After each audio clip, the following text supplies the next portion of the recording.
Ladies and gentlemen, welcome to Progress Chapter 7. Every saint has a past, every sinner has a future. Live reactions. We have got a pretty interesting card this evening, including one match in particular that I am really excited about. But before we get into that, John, let us know how you're feeling about Chapter 7's card. Oh, brother. I mean, this is a very unique card here for Progress Chapter 7 because we've got the World Championship match first. Ligero versus Noam Dar. We know Noam Dar beat the bastard Dave Mastiff last chapter to get the #1 contendership. And now it's going to open up with his title shot. So I find that fascinating. And then the other match that kind of made my eyes widen a bit, the other two matches are Zack Sabre Jr. versus Jimmy Havoc. And Will Ospreay that's versus the one Mark that Anderson. I have on my radar is ZSJ versus Jimmy Havoc. But then the other one I'm guessing was Ospreay Andrews. That's correct. Yeah, exactly.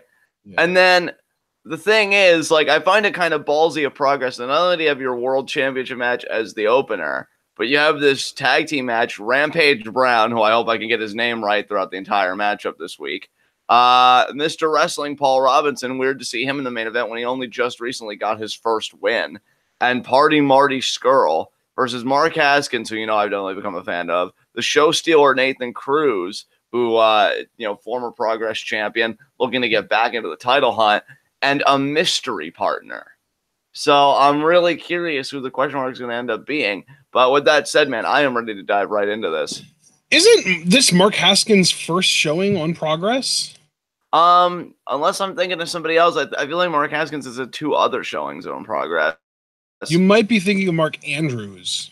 Maybe I am thinking of Mark Andrews, but I don't know. I'm pretty sure this is Haskins' first appearance on Progress. And I'm pretty sure Haskins is his other appearance. Hold on a second. No, because we're not going to go live until we solve this, because it's going to bother me all fucking day. We're already live, brother. Oh yeah, that is true. No, I feel like we've seen Haskins before. Let me go freaking and look this up. You know what, though? While you're doing that, I'm going to let everyone in on a little secret. If you're interested in watching Progress, you can get a subscription to Progress on Demand. Go to demandprogress.pivotshare.com, and that will take you to the Demand Progress website. You can give them $7.49 a month, and you get the subscription to access every chapter of Progress, including some of their smaller shows that John and I will not end up watching just because they're smaller and they're not as big of a deal. But they have shows called Endeavor. It's just ENDVR. And those are kind of the smaller shows. It's kind of like their version of what New Japan's Road 2 shows would be, from what I understand. So those are also on there, and they've just got a ton of content, and they're already up to chapter 62, with chapter 63, I believe, coming out in the next couple of weeks. So Progress is pretty far ahead of us right now, but given that we're going to be reacting to a new chapter every single week, we're hoping to be able to eventually be able to catch up with them. And of course, remember to leave a like on the video, and if you would like for us to continue reacting to Progress, remember to check out our Patreon. It's only $3 a month to get us into the Discord. But if you really, really, really want us to keep reacting to Progress, then we need to hit that community goal again. We fell quite a bit under it this month from people, lowering their donations or removing their donations or whatever. So, yeah, just make sure if you want us to continue live reacting to Progress, be sure that we hit that community goal. And John, did you find what you were looking for? Yeah, I actually turned out to be incorrect. I was thinking of Mike Hitchman. I apologize. But yeah. Oh, the wild boar, yeah. Yeah, I'm a fan of Mike Hitchman, and I guess I just got them confused. But then again, it's me, so that shouldn't surprise anybody. I am ready to do this. Oh, I mean, similar naming conventions, the MH and the 1-syllable, 2-syllable pattern. Yeah, that makes sense. So, yeah, partner, let's get into this, because I'm very excited to see what Noam Dar can bring to the table against Ligero. All right, well, we've obviously got our Demand Progress pulled up. We are all the way at the beginning of the video at 00 and 00, and we will be hitting the play button once I say go after a countdown from 3 to 1. And as long as, John, are you ready for this? Yeah, let's do it. All right, here we go, guys. 3, 2, 1, go. And of course, as always, as is your standard procedure, we are starting things out with the Progress logo, but I am looking forward to this first match because I like Dar. El Ligero has pretty much won me over at this point, so this should be an entertaining match for sure. Well, here's the interesting thing, partner. Let's not forget that in Progress Chapter 1, Noam Dar's first match was against El Ligero to qualify for the Fatal 4-Way to determine the inaugural Progress champion, and El Ligero won that match. Yeah. So how much has Dar grown since then? That's the question here to me. And that is a huge question because not only has Ligero grown himself to the sense that he is now the Progress champion, but I don't think Dar has lost a match since then. Yeah, exactly. I mean, Dar has really put it together since losing to El Ligero. So we're going to have a rematch here between these two, and the stakes don't get any higher. It's for the Progress World title. So we're getting here a video package. And Mark Andrews, I'll tell you what, he is a man that's just been so dominant. He's undefeated in singles. So I'm very curious what he's going to be bringing to the table. Because let's see here. Yeah, he's got Will Ospreay tonight. And Ospreay's no joke either. So that's going to be another like collision of just massive forces to me in terms of momentum and in terms of ability. And yeah, you just got Ospreay watching the tape of Andrews. And now there's a bastard Dave Mastiff. Yeah, and you got to wonder, when is Dave Mastiff going to get his hands on Nathan Cruz? Because I did not see Dave Mastiff on this card. Yeah, he's not a part of that big tag team match tonight because that's Rampage Brown, Paul Robinson, and Marty Scurll. Interesting, yeah. You got to wonder, though, maybe Dave Mastiff will be on Nathan Cruz's team as the mystery partner, and he'll sabotage the team. Who even knows? Yeah, I don't think it's likely that he'll be on the team just because he doesn't like Nathan Cruz. He hates his guts, kind of. I mean, but Progress has put people together before that do not like each other, like Nathan Cruz and El Ligero. I wonder if it'll be Nathan Cruz's tall-ass, bald-ass bodyguard. Maybe it will be. I mean, we already saw him do some damage to Jimmy Havoc with not only a choke slam, but kind of a middle rope choke slam. Yeah. And yeah, Dar Ligero, Progress Championship up for grabs. Let's do this! And it's going to be so interesting because, I mean, we know Dar is so adept at the submission game and is quite proficient at scientific wrestling. El Ligero, I mean, obviously, you know, he's got that lucha libre kind of background. He is a luchador, but he as well can be adept at submission wrestling. We saw him win the Progress Championship with a butterfly lock, and we saw him retain it against Dave Mastiff with a guillotine. And now Dar's got a microphone here.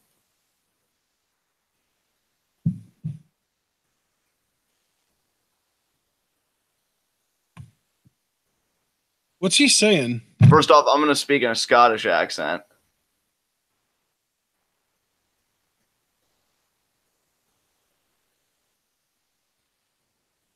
And Dar hurrying people up with the what chance. Yeah, he's just like, get it out of your system, and then we can move on.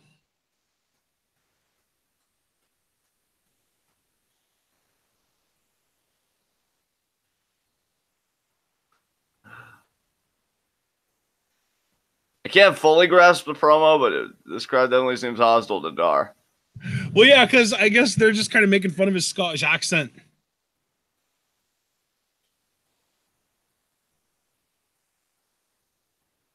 Pantomiming. 19 years.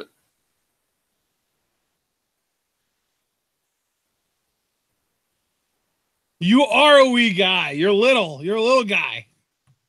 Yeah. He's what, like 5'9", 180 at that?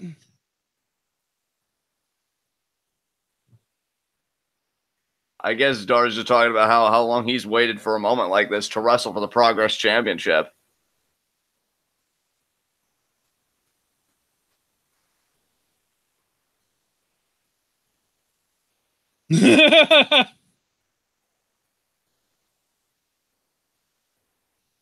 Oh, yeah, so Dar's saying, let's do it right now. He wants to paint the Progress staff like a lightsaber. That just shows you where Dar's mentality is at. Yeah, he's still quite immature. Hey, but you know what, though? I mean, that really says something, that he could have that kind of mindset, but even be at this stage to begin with. I mean, like you said, it definitely prodigious is Noam Dar. Absolutely. But El Ligero, though, that's no small matter. I mean, he beat Ricochet in his latest title defense. And again, he can do the submission wrestling with Dar. So I don't even honestly, I don't see an uneven playing field really on either side. If anything, maybe it's a bit uneven for Dar because he's not as used to big match situations as El Ligero has become since being in Progress. So I'm gonna go with the champion here. What about you, partner? Do you think El Ligero? Yeah, I agree with your latter sentiment. I think that the table is tilted in Ligero's favor here because he's bigger, he's stronger, he's faster. He does have technical acumen, even if it's not quite on the level of Dar. He's more experienced. He's got the experience in big matches. I feel like everything in this match is basically in the favor of El Ligero. Dar, in order to win this, is going to have to really focus on one body part and try his damnedest to get that tap out. I'll tell you what, El Ligero also having the experience of, a sense of urgency going right after Noam Dar. Yeah, that's Irish a great whip here too. Oh, and Dar, though, hasn't even gotten out of his ring jacket. Uppercut there, rolls through. God, Dar is so damn smooth. He is, and now he's able to get the ring jacket off.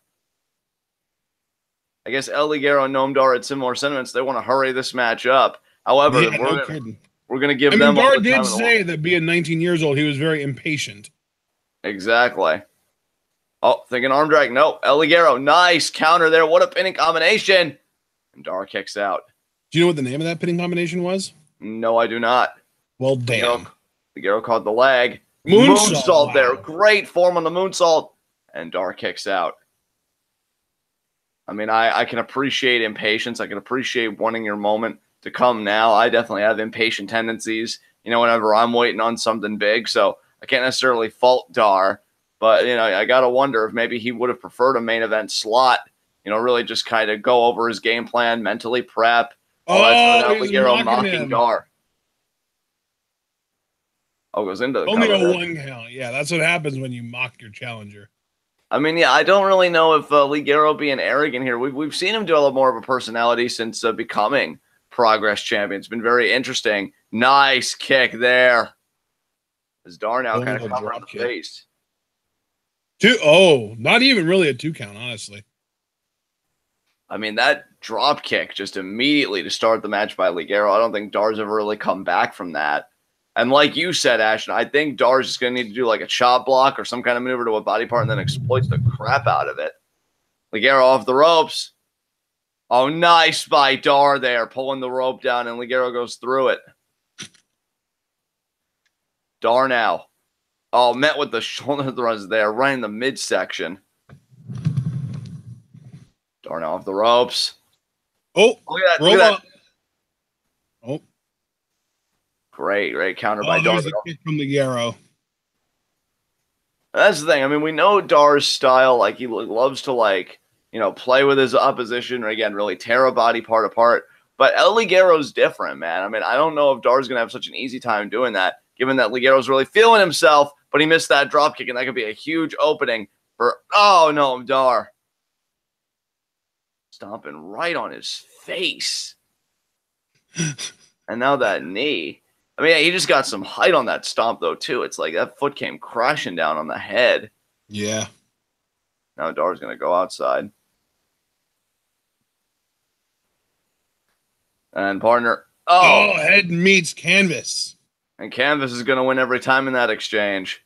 And Dar knows it. What were you about to ask me? I was about to ask you. I mean, now it seems like Dar's kind of turned this around a little bit. Are you liking what you're seeing from the Scottish Supernova?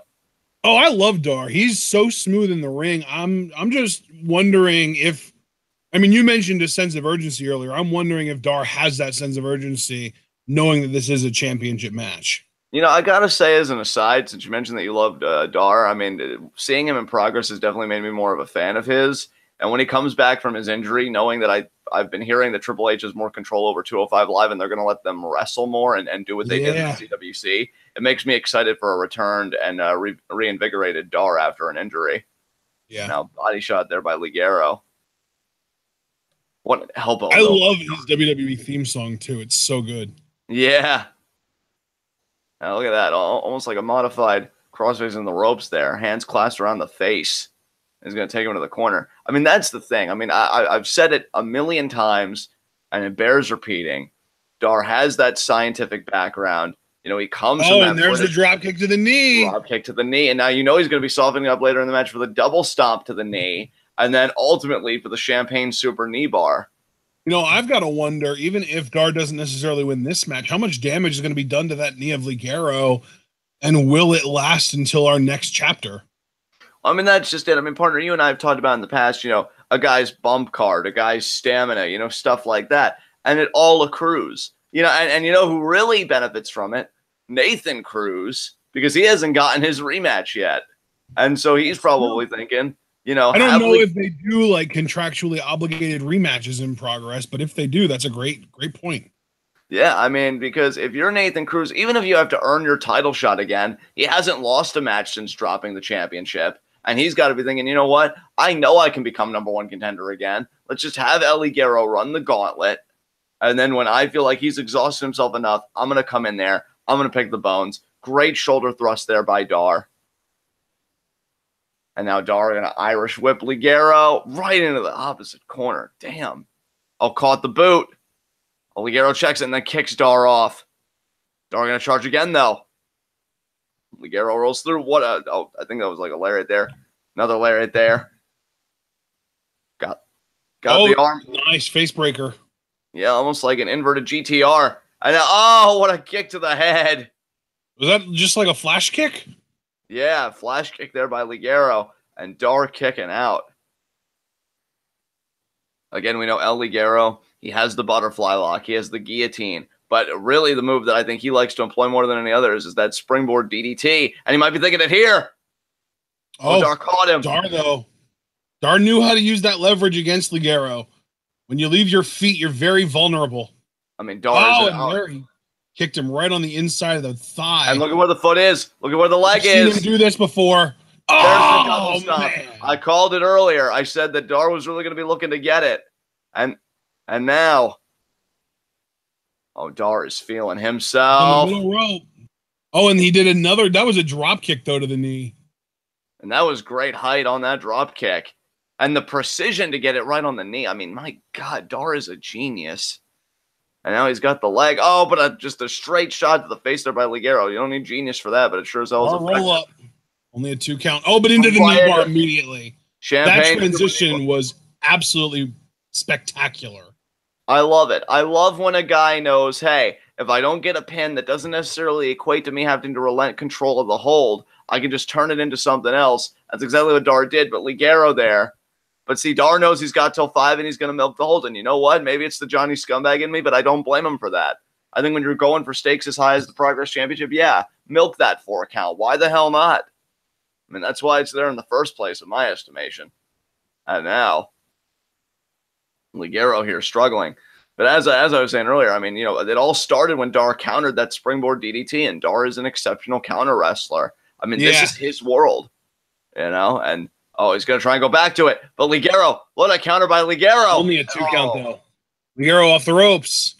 Springboard. Oh, but he got drop with kicked. The counter. That's what I keep saying. You can't keep leaving your feet, Ligero. There's the fisherman buster. Brain buster. And kick out there by Ligero. And Dar can't believe it. I mean, Dar, here's the thing about Noam Dar right now. I feel like, for the most part, he's wrestled a picture-perfect matchup, dude.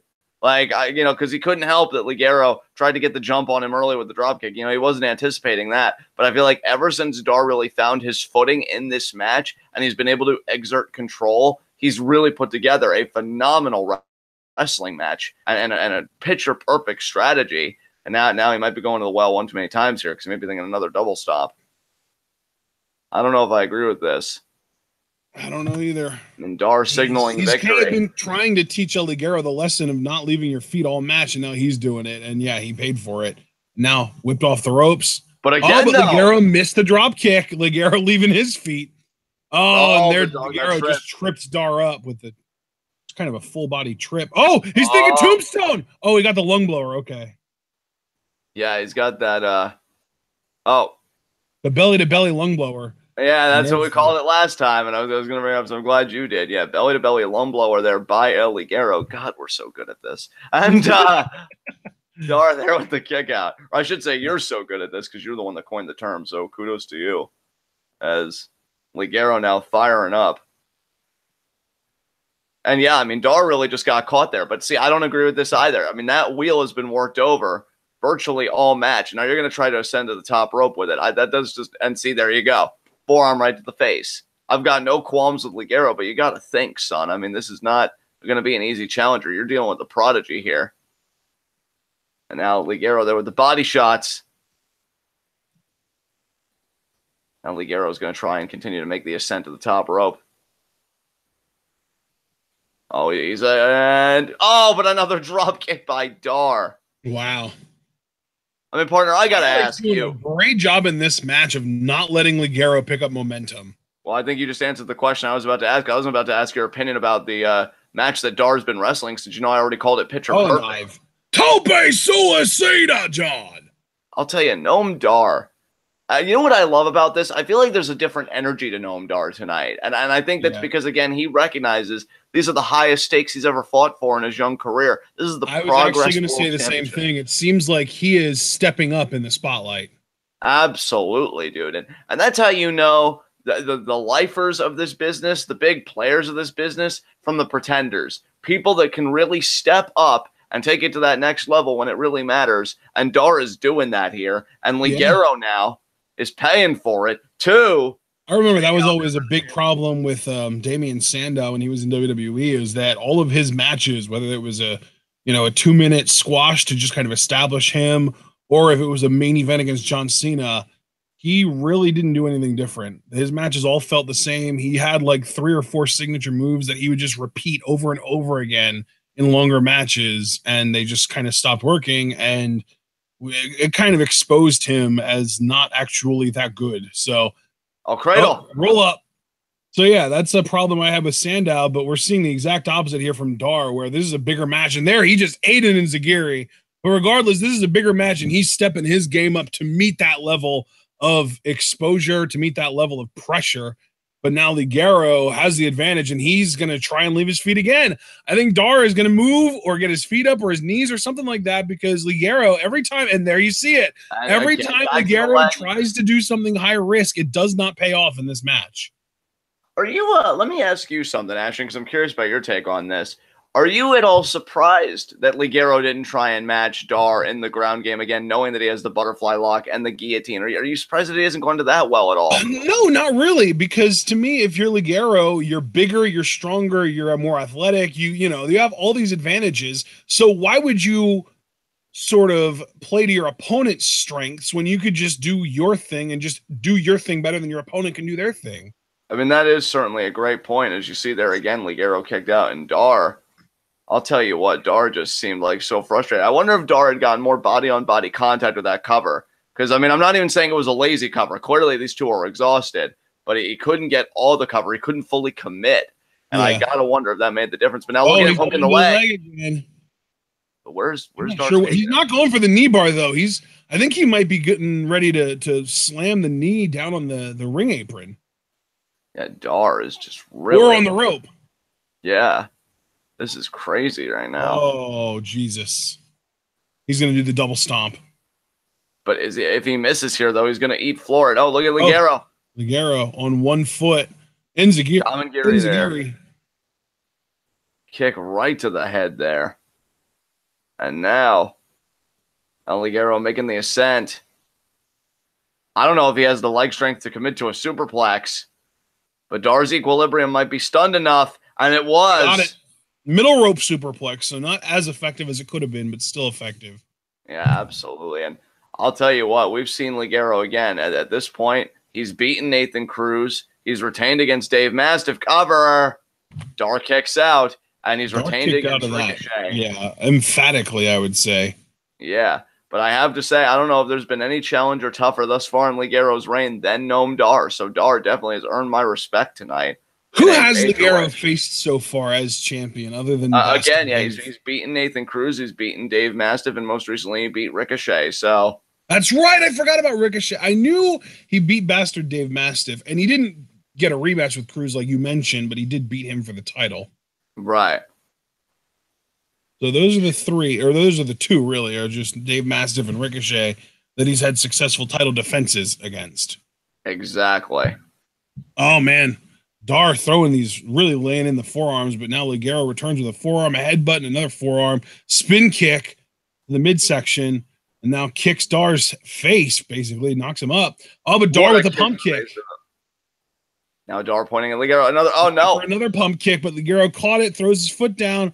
Headlock, no. Dar with the kick to the leg. I'll tell you, is this going to be Dar's night? Dar again seems to have wrestled a perfect match. Oh, super kick. Super kick. Oh, but Dar again, though, trying to commit to the leg. Another super kick. I'll tell you, I have earned a ton of respect for Noam Dar tonight, but this might be it here. Oh, my God. It seemed like a belly-to-back pile driver. An kick out by Dar. Only a 2 count. And Dar staying in it. I mean, and that's another thing, too. When you say a picture-perfect match, it ain't just about the offense. You know what I'm saying? It's about the defense. It's about the resiliency. And Dar has brought that in spades tonight to the point where even Ligero is taking umbrage with the referee saying, was that 3? Refs are saying no. He's saying no. Yeah, I was even thinking, too, Dar is one of those guys where he is sort of this technical wizard, but I've never really seen him as, like, your quintessential tough or I guess, like, heart wrestler. You know what I mean? Like, I don't see him as like that Mark Andrews type where he just kicks out of everything, but here we are.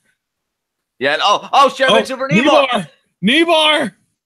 And partner, while we see Ligero struggle in this knee bar, you know, Brandon Best said something very interesting in the chat. He said that ZSJ even said in an interview that he wasn't as good a wrestler as Dar was at his age. And even said, like, yeah, Dar is a genius. So that's high praise coming from Zack Sabre Jr., who I really do believe is one of the best scientific wrestlers in wrestling right now. Oh, and there you see Dar pulls him back towards the middle of the ring and locks in the knee bar even tighter. That might be it. Dar might have fulfilled his destiny. He might have become the Progress champion here. Ligero's got a tap. Oh, God, Ligero, though, rolling over to the ropes. Brilliant. But look at Dar, though. Keeping the rolling going. Oh, my God. Oh, my God, this match. Shitty little phone camera getting this on film. Yeah, I'll tell you what, the eye potato is the best quality right now. Oh, but brother, I'll tell you what, for all the Progress Championship matches that we've seen, I mean, the heart, just the brutality and everything, I got to give it up to both of these guys, man. This has been nuts. I was a bit concerned, too, because, again, this is our opener, folks. This is the start of Chapter 7 here. These guys are giving it everything right now. I even have to wonder at this point if El Ligero's springboard DDT will be enough. I mean, these guys just seem to want I think that the match has gone on long enough, and both men are exhausted enough that one big move will be enough to put the other away. I wonder what that move may look like for Dar. I mean, is it the Champagne Super Knee Bar again? Does he just have to keep committing to the hold? I think so. I think that's his best bet. That's what brung him to the dance. You dance with who brung you. Absolutely. Now Fireman's Carry here. El Ligero. No. Death Valley Driver on the apron. Jesus. Death Valley. Yeah, DVD onto the apron. That might be the beginning of the end for the 19-year-old Supernova. Supernova. Exactly. I mean, I'll tell you what, his back. All that does is make me miss fits. I want to watch AOS now. Well, it'll be back. Yeah, but El Ligero. Referee here making the count. El Ligero might take the count out here, which I can't even really say I blame him. I mean, how heartbreaking would that be for Dar, though? Yeah, I think it would be very heartbreaking, but I think that's what's going to happen. Dar's not moving. Oh, yeah. He's not even moving. I'll tell you what, though. Oh, wait, Dar! Oh! He just popped to life when the ref said 9. Holy crap. Noam Dar is a parody of wrestling. Yeah. And Dar even saying, come on. I almost feel like Dar may have gained the respect of this crowd tonight as well, because he has stayed in the fight. We've never seen Dar fight like this. Yeah. And it just took a wild swing. Oh, wait. Oh, he my God. Him. Roll up, too. Oh, yeah. I thought he was going to keep the leg hooked and go for the knee bar. And there's the DDT. That's going to do it. No! Oh, the kick got it! Oh my God! And he's flipping him off. You've got to be kidding me right now. You were right. You were right when you said that it wouldn't get the job done. Good call, brother. I had to wonder. Dar seemed undeniable on this night, but again, oh my God, again, that's going to do it. It has to. Yep, there it is. Wow. But what a performance. Noam Dar having the performance of his life. And I'll tell you something right now. All the matches we've seen of Noam Dar, I'm not just talking progress. I'm talking in general, you know, CWC, all that stuff. That was my favorite Noam Dar match. Oh, yeah, absolutely. Easily. I mean, he showed us that he can be a world champion. And he was only 19 years old when this match took place. God damn. And even El Ligero has this face like, what the fuck? Yeah, I mean, I don't think anyone expected that out of JBL or out of. Sorry, I'm reading a thread about JBL on Reddit, but yeah, I don't think anyone expected that out of Noam Dar. Well, I mean, brother, keep in mind too, what kind of made me pop. The last time we saw somebody kick out of a finisher with that much energy was Ligero when he beat Nathan Cruz for the title. So I was even thinking, like, could Dar pull this shit off? Yeah. And now Dar. I mean, it was never sort of, you know, I wouldn't overlook Dar just because he's so damn talented and he's such a wild card. But and even Ligero, he hasn't left the ring yet. I think Ligero wants to show Dar respect. I mean, these guys know the war they went through. I mean, I could be mistaken, but I think El Ligero seemed genuinely impressed by what Dar went through. And Dar frustrated. And now El Ligero saying, hey, you know, forget about that. Handshake. That's a class act. Noam. That's a class act there by El Ligero. Now let's see how much Dar has really grown. He is 19. He is impetuous. He is impatient. But as he matured throughout the course of this match, and there's the handshake. I'll be damned. I'll be damned. I really like that. And Ligero is limping his ass off right now.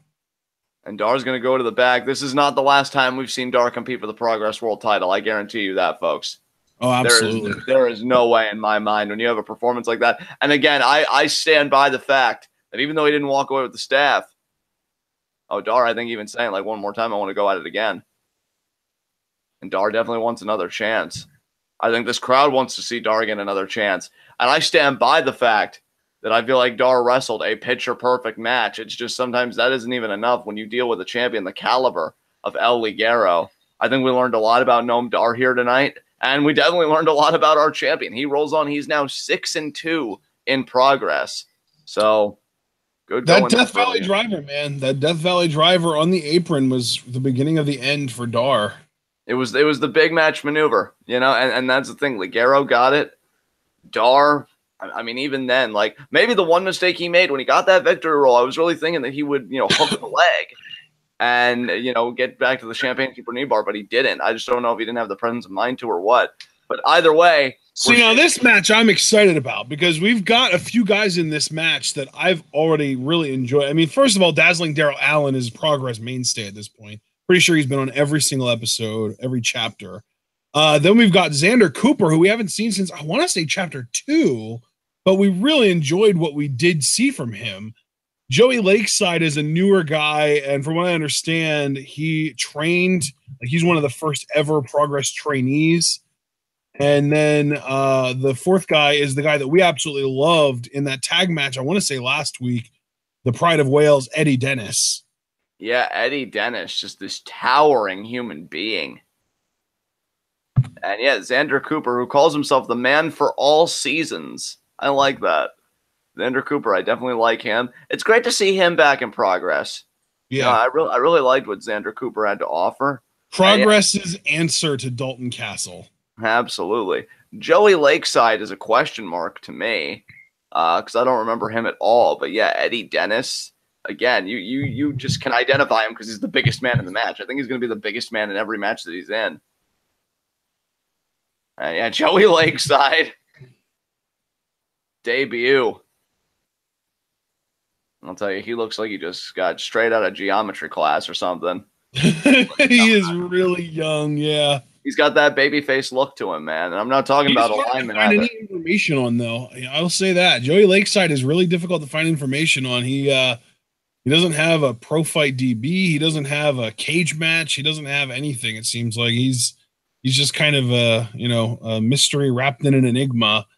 I did see something on Twitter though about how apparently at one point he said that there was going to be some kind of a raffle and he took people's money and left. Oh wow, what a dick. So low key might not actually be on progress very much after this. Yeah, no surprise. Interestingly enough, though, Jimmy Havoc was standing next to Joey Lakeside. Yeah, I found that intriguing. Oh well, I think Jimmy Havoc is like the head trainer at Progress's school, wrestling school. Ah, okay. That is so ironic to me, given that the story is, can Jimmy actually like be a wrestler, and he's like one of the head trainers at the school. Oh, there's this handshake between Joey Lakeside and Xander Cooper. Yeah, I'm kind of surprised to see that. Xander Cooper's always kind of struck me as a dick, which is why I love him in the first place. And now Xander Lakeside to me is like a 50-50 hybrid of Dalton Castle and Nathan Cruz. And look at Xander Cooper. Oh, smack in the back of the head. There's the dick. Like he's right in between those guys to me. Xander Cooper just seems to like wake up in the morning and be like, great, another day about me. He's not Emma or Adam Cole. Well, true, but he does seem to be the type that really loves himself. I mean, look at that. Look at how distinguished that face is. It's a pretty distinguished face. And now he just seems to be frustrated with these ruffians in Progress covering his ears. I'll never forget that one Adam Cole tweet about how great it is to wake up every morning and look in the mirror and realize that you're never going to be, replaceable or anything like that. Oh, yeah. No. You mean the one where he's like, I woke up this morning with a tear in my eye, realizing what a gift I am to this planet. Yeah, that's the one. I love this man so much. Oh, man. And now Joey Lakeside there with the arm drag to Xander Cooper. Now I'm thinking about Adam Cole. Damn it. Baby. And future WWE champion. And I mean that with all sincerity. Oh, here's the tweet. There is no better feeling than looking in the mirror every morning and going, wow, you really are Adam Cole.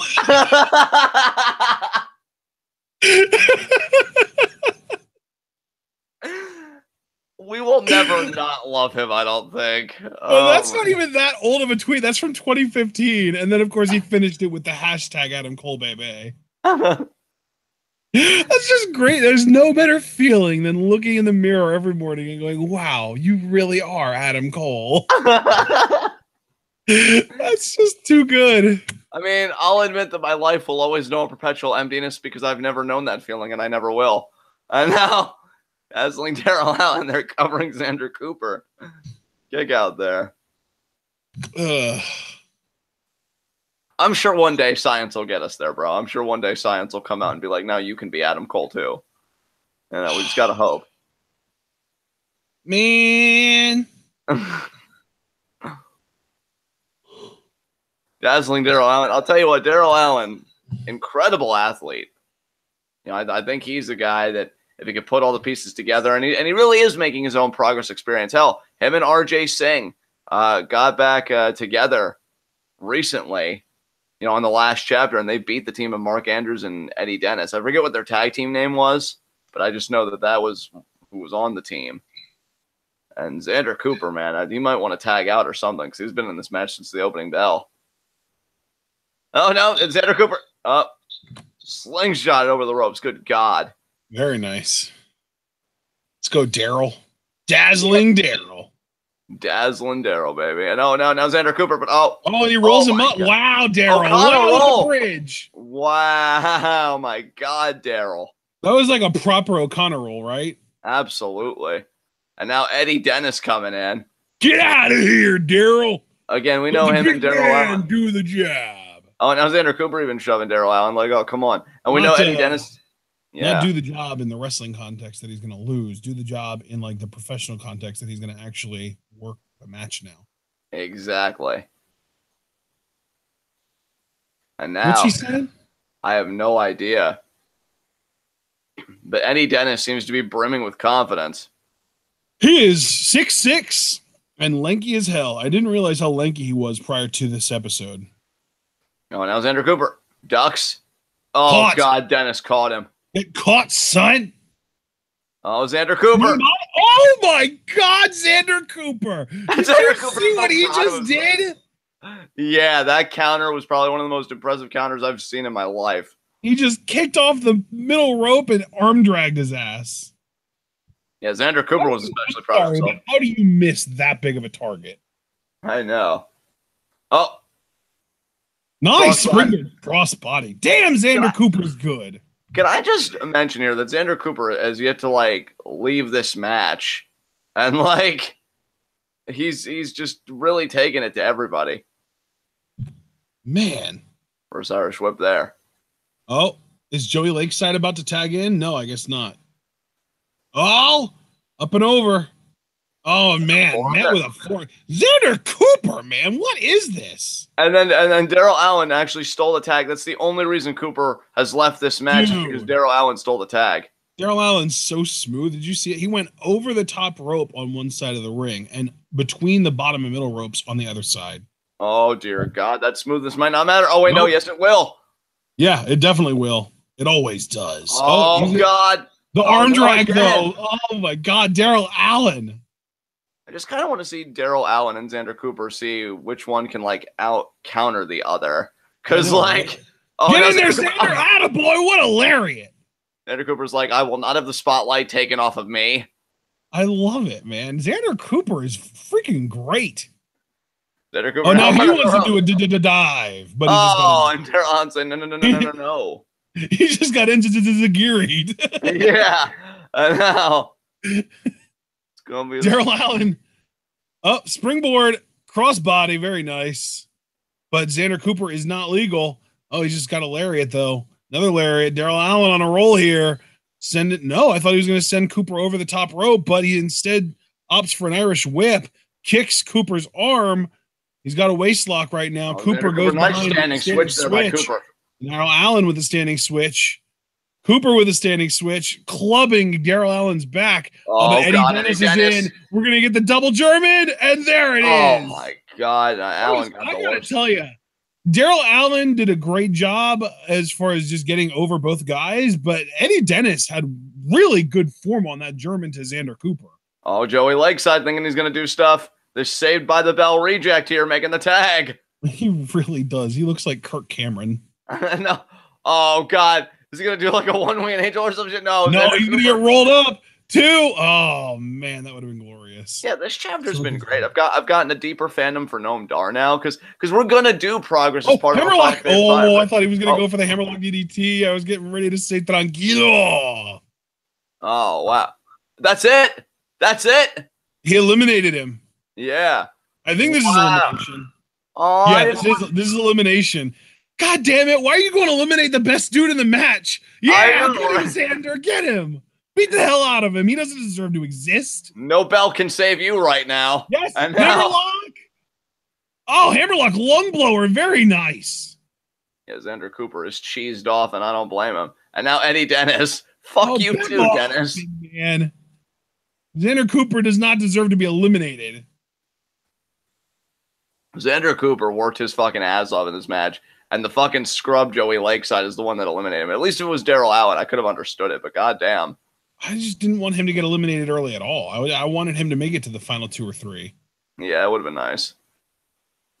But now I guess they're just going to pick the bones of Lakeside, and yeah, it's going to be it. I love it. Don't you condescend to me. I'll exit the ring the way I want to, you prick. I love the way you said that. That delivery was ace. Don't you condescend to me. It's like when you know you have all the power and the privilege, and it's like, what's this? Someone's actually talking back to me? Yeah.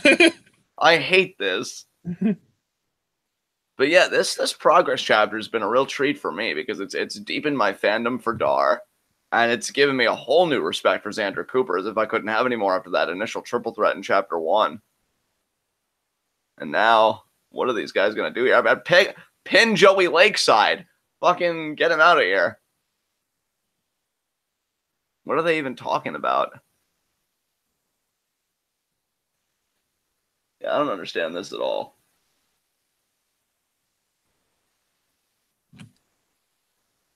I think did he just flip a coin?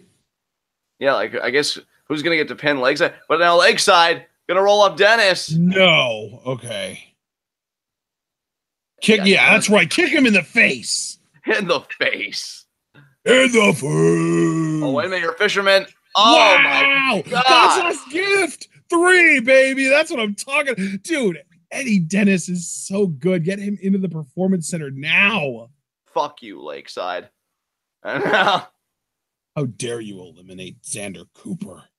And now it's down to Eddie Dennis and Darrell Allen again. I just realized that the way I said that sounded like a White Goodman from Dodgeball. Oh. How dare you make me bleed my own blood? And this is, again, a retread from last chapter because Darrell Allen and Eddie Dennis. They were on opposing teams, weren't they? Exactly. Yeah. I forget who they were teamed with. Oh, no, that's right. Darrell Allen was with RJ Singh. Yeah, the Bongar Knights. I guess I don't remember who Eddie Dennis' partner was, though. Do you? Wait, what was that? Do you remember who Eddie Dennis's partner was? Yeah, against it was the Mark Andrews. I think they call themselves Team Defend. Oh, that's right. Good call. Yeah. Dude, Darrell Allen right now just has this octopus locked in so tight. Oh, but Eddie got to the rope. Yeah, getting a reprieve there. And now Dazzling Darrell Allen. Looking to keep things going here. We also know that RJ Singh, his Bongar Night tag team partner, he's going to be in action later tonight against Danny Garnell. Oh, could it be a powerbomb here from Eddie Dennis? And what's he? I mean, it's just kind of floating there here. What's going to happen here? Oh my God! The Sunset Flip powerbomb. Oh, but only a 2 count. Good job, Eddie. Yeah, I'll tell you what, Eddie Dennis. He's got the height. He's got the athleticism. I mean, that God's last gift he hit on Joey Lakeside. I was not expecting that from Dennis at all. So definitely shows you as the physical gifts, the athletic gifts, and if you could just put them all together, he'd be a real tour de force here in progress. And now Eddie Dennis starting to stir here, regaining a vertical base. Dazzling Darrell Allen, though, does not want to lose the momentum that he's building in the match. Oh, my God. Dennis Allen with the return forearm, and that absolutely rocked Darrell Allen. Another forearm there. Did I say Dennis Allen? You did. Oh, wow. Okay, Eddie Dennis. That was my mistake. Yeah, brother, I'm not going to judge anybody when I can't tell the difference between Mike Hitchman and Mark Haskins. Now, the kick for the gut, though. Yeah, you're gonna like Haskins. We've seen him on PWG shows, but he's got a different gimmick. Oh, nice. Oh, Allen. 2? No. Oh, wait a minute. Could be another God's last gift. He's got him up. He's going to hit him with that God's last gift. The package, the small package pile driver. Oh, but do you see the defense there? Allen crossing the feet together. He doesn't give a shit. And now it's a fisherman suplex. Still only a 2 count, though. That you know what, though? That was brilliant from Darrell Allen because that was almost definitely the difference between a 3 count and a 2 count. Exactly my point, partner. Darrell Allen, great defensive capability there, which isn't something I thought I'd say about Darrell Allen. So, I mean, hell, once again, this chapter full of surprises. Props, baby, props. Oh, super kick to the arm. Then that rebound kick. Eddie Dennis's equilibrium thrown off now. He's definitely stunned. Darrell Allen, the uppercut. Jump. Oh, got a little overzealous there. Now look at Eddie Dennis whirling around. German. Darrell Allen's face. He's made it to the final 2, but this might be it here. Powerbomb. Oh, my God. Now is the time. Now he's going to get it. He got small package driver. 2, 3. Eddie Dennis. Big win for the big man. Eddie Dennis, man. We got to see so much more from him, I think, in this match than that tag match last chapter. Yeah. And it showed me, man, this guy is somebody to look out for. If I'm El Ligero, I'm kind of sweating a little bit. He's a big boy. Indeed he is. And he's a big boy with a lot of talent. He is far from a bumbling oaf. Oh, absolutely. No doubt about that. But Darrell Allen, though, respect to him. You know, he stayed in the fight and he did the best he could, but Eddie Dennis was just to not be denied this victory tonight. I really enjoyed that match. All 4 guys were really good. I would say Joey Lakeside was the least good, if that makes any sense. Yeah, and he eliminated like the best freaking guy. Yeah. In the match. So screw you, Joey Lakeside. Damn you, Lakeside. But now we've got the London Riots, the undefeated London Riots against Project Ego. Yeah. What was that? Project Ego is interesting, though, because we've got a couple of guys here that we have not seen yet in progress. It's Chris. Oh, shit. I got to look it up. I forget. Chris has a last name, obviously, but Martin Kirby is the bald guy. Okay, well, that's good to know at least. And London Riots are actually holding tag titles. I wonder what promotion that's from. I mean, it's no surprise that they're tag team champions.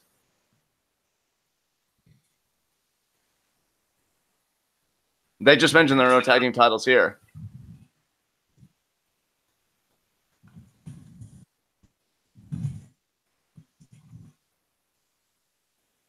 London Riots. Yeah, Rob Lynch. Rob Lynch telling the fans that's the other guy's name. Chris Travis is the other guy in Project Ego, other than Martin Kirby. All right.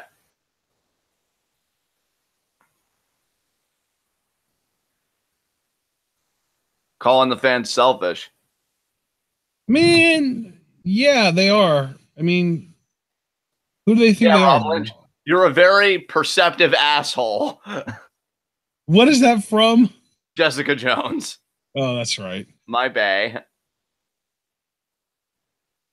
IPW UK tag title. Okay, I was curious where those tag titles were from. Are they going to be on the line here against Project Ego? I don't know what those tag titles are from. Didn't we already discuss that they were like British or something like British Rev Pro, British World Tag titles or something like that? Oh, London Riots are declaring themselves Progress Tag Team Champions, and that's what these titles represent. Oh. What? Can they do that? They just did. I'm not going to tell them no. And there is Project Ego. Oh, come on, man. You can do better than that. That's funny. And you saw that these guys have taken the tag titles in the London Riots, and now Chris Travis is kind of playing with them. Oh. London Riots 5-0. My God. As it turns out, when this show was filmed in May of 2013, Project Ego were the Rev Pro Undisputed British Tag Team Champions officially. Yeah, okay. So Progress is literally just bringing in the best that the rest of the British indie wrestling scene has to offer to just see if they can even challenge the London Riots, because these guys are just so dominant. These guys are unstoppable to me. Yeah, I mean, we've already seen the London Riots defeat the leaders of the new school when they were champions too. So, and now James Davis is going to start here with Martin Kirby, it looks like. And the leaders of the new school were the previous champions. Those are the guys that Project Ego defeated to become the Rev Pro Undisputed British Tag Champs. So Project Ego, not to be underestimated, but well, who's even going to start the damn match here? I mean, already these guys seem to have like a weird vibe. You saw Chris Travis kissing the top of the head of Martin Kirby. We have seen Martin Kirby before. We saw him versus El Ligero, I believe, in the first ever episode of WCPW. Okay. Now rubbing the bald head, Chris Travis does for good luck. Is Martin Kirby again going to start with James Davis? Now we're going to see here how these two are going to interact. And James Davis. Oh, Martin Kirby with the wild duck. Yeah. Yeah, he's very proud of himself. Yeah. I wonder if these guys can be psychologically off-putting to the London Riots, so that'll give them some kind of an advantage. I mean, look at that smile by Martin Kirby. He's just like, yeah, I'm having a good time. And Chris Travis used a little too much baby oil for my comfort. Yeah, just a little bit, right? It's a little over the top. And now, and by the way, let's not forget those same British tag titles that I keep referring to that are currently being held in this episode by Project Ego. Guess who they're currently held by in actual current day? Who's that? Suzuki Gun. That's right. Zack Sabre Jr. and Minoru Suzuki. You told me that yesterday in the beginning in Osaka. That's right. Oh, Martin Kirby's going to cry. Oh. And Chris Travis hugging him there. Hugging him. And did you see at the first, like when he first hugged him, he grabbed his ass too. Oh, man. Yeah, that's funny. Martin Kirby's face. Why did you be so mean, Davis? Why did you hurt me? I think Kirby's gonna be okay. I think. Oh, no, he's just kind of like just wiping the sting off. Oh man, just looking at James Davis. Rob Lynch hasn't even gotten in here, and I even said last chapter I think Lynch is meaner than Davis. So Kirby better watch himself. What is he gonna? Does he want to hug it out with James Davis? What the shit? I mean, it seems like it. I don't think James Davis is going to go for it, though. Although James Davis does seem like the nicer of the two London Riots guys. Yeah, but if he's going to hug it, it's going to be a bear hug. You know, that's the only hug I think this guy knows how to give. I'm just saying, like, James Davis, like, if you're going to try and hug one of the London Riots, your odds are better with James Davis than they are with Rob Lynch. Rob Lynch is the type of guy who will, like, see you with your arms wide open and then kick you in the nuts. Oh, exactly what Kirby just did to James Davis. Oh, no. I feel like Davis is about to go for it, too. I feel like Davis is about to be like, you know what, fine. Oh, no, Kirby up and over. Off the ropes. Up and over again. Davis off the ropes. Kirby with the calf kick. And now Davis tags out to Lynch. See, and I feel like we just witnessed a huge loss here, and that's James Davis's ability to trust others. I feel like he was about to go for that hug, and he got kicked in the nuts, and he's like, no, this is why I'm part of the London Riots. People fucking suck, and only strength matters. So, congratulations, Martin Kirby. You just killed James Davis' ability to love. I hope you're proud of yourself. And now, Rob Lynch just seems amused, though. Oh my God, Martin Kirby. And he tags onto Chris Travis, and he walks off. You're coming back, right? What even is this team? I feel like I'm watching like a parody of tag team wrestling or something. I don't even know what the fuck's happening. But I guess that puts me in the same camp as the London Riots. That's a good point, yeah. Now Chris Travis. DRS. Yeah.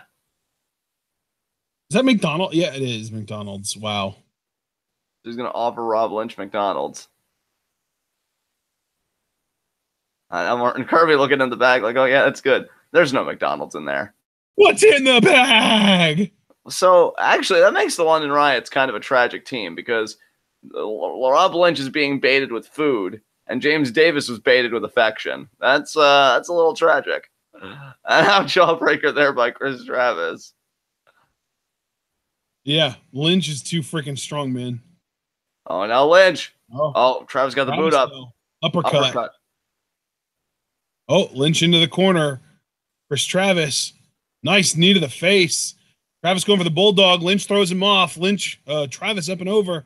Travis off the ropes. Rana. Wow. What a Rana there by Chris Travis. Chris Travis is not a small person. He is a big boy. He is 6'1", 207. He wouldn't even be in the cruiserweight division if he was in WWE. Yeah, exactly. He is a fully formed adult human being, which I'm not entirely sure I can say about his partner Martin Kirby, but still, it's not like we've got a cruiserweight out here throwing Ranas. This is a tall man, big man. What an arm drag there by Chris Travis too.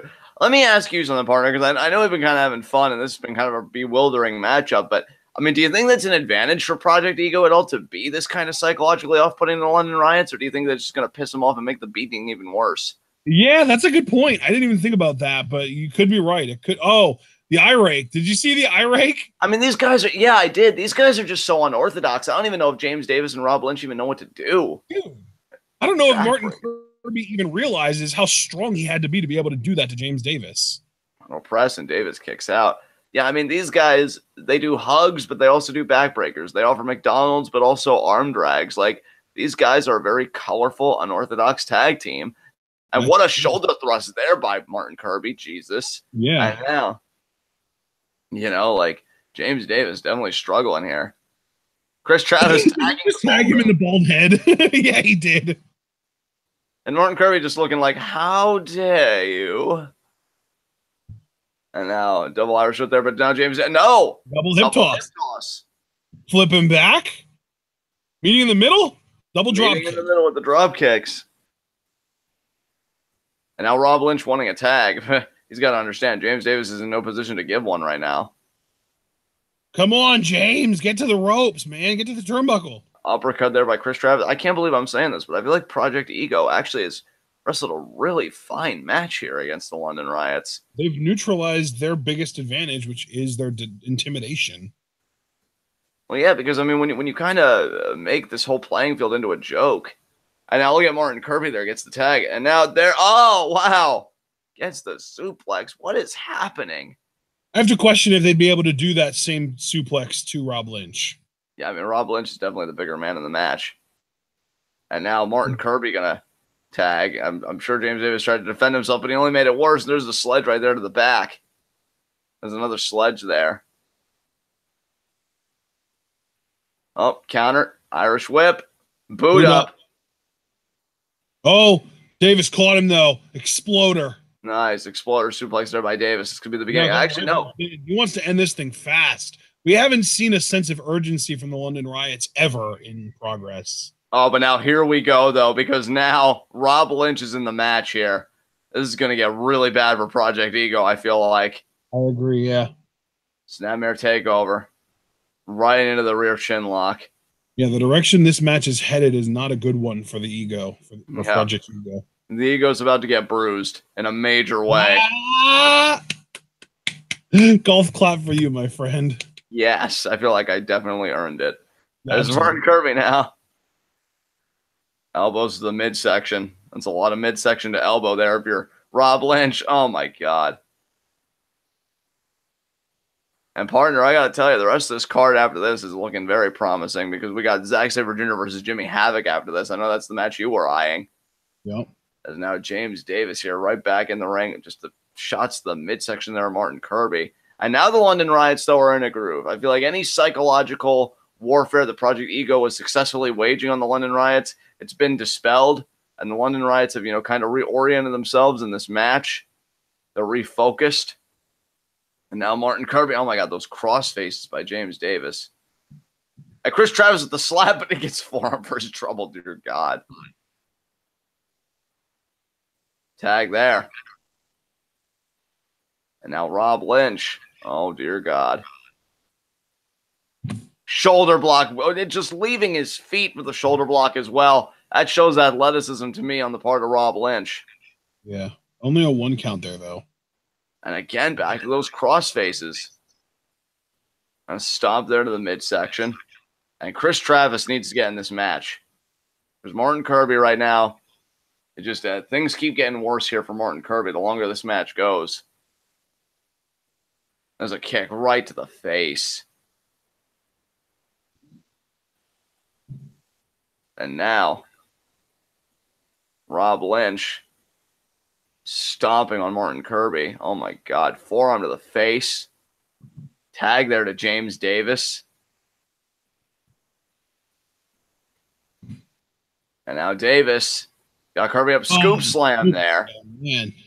I don't know if there is anybody in wrestling today that throws a more devastating looking scoop slam than James Davis. Yeah, Davis, man. Just no cares given for the anatomy of Martin Kirby. And there's a suplex there.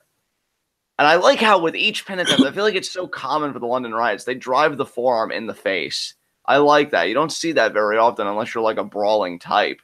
Yeah. And, oh, look at this. Rob Lynch choking Martin Kirby with the bottom rope. And again, we've talked many times about how those ropes, no comfort in those ropes.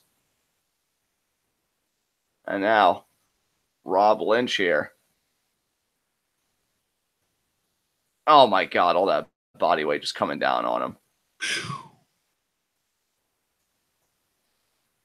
And now, Driven in the corner there.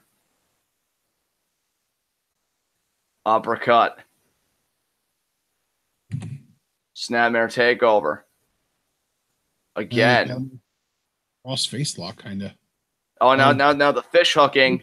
In the nose, the nostrils. God, that is nasty. The momentum of this match, if you haven't noticed, has completely shifted. Project Ego and their sort of, their tactics have worn down and worn off, and the London Riots are kind of doing their thing. But now we get Chris Travis back in the match.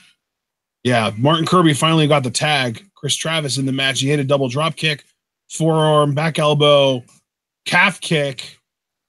He's getting that momentum, but it's a matter of time before the London Riots quell it. Knee to the face. Oh, yeah. Lariat there to James Davis as Rob Lynch got bulldogged. Yeah, really nice combo move there by Travis. And now Martin Kirby slowly getting back in the ring. I hope this isn't another case where Chris Travis tags out too prematurely. As now, slingshot lands on the apron. Oh, Kirby catching Davis there. Oh, what's this double team going to be?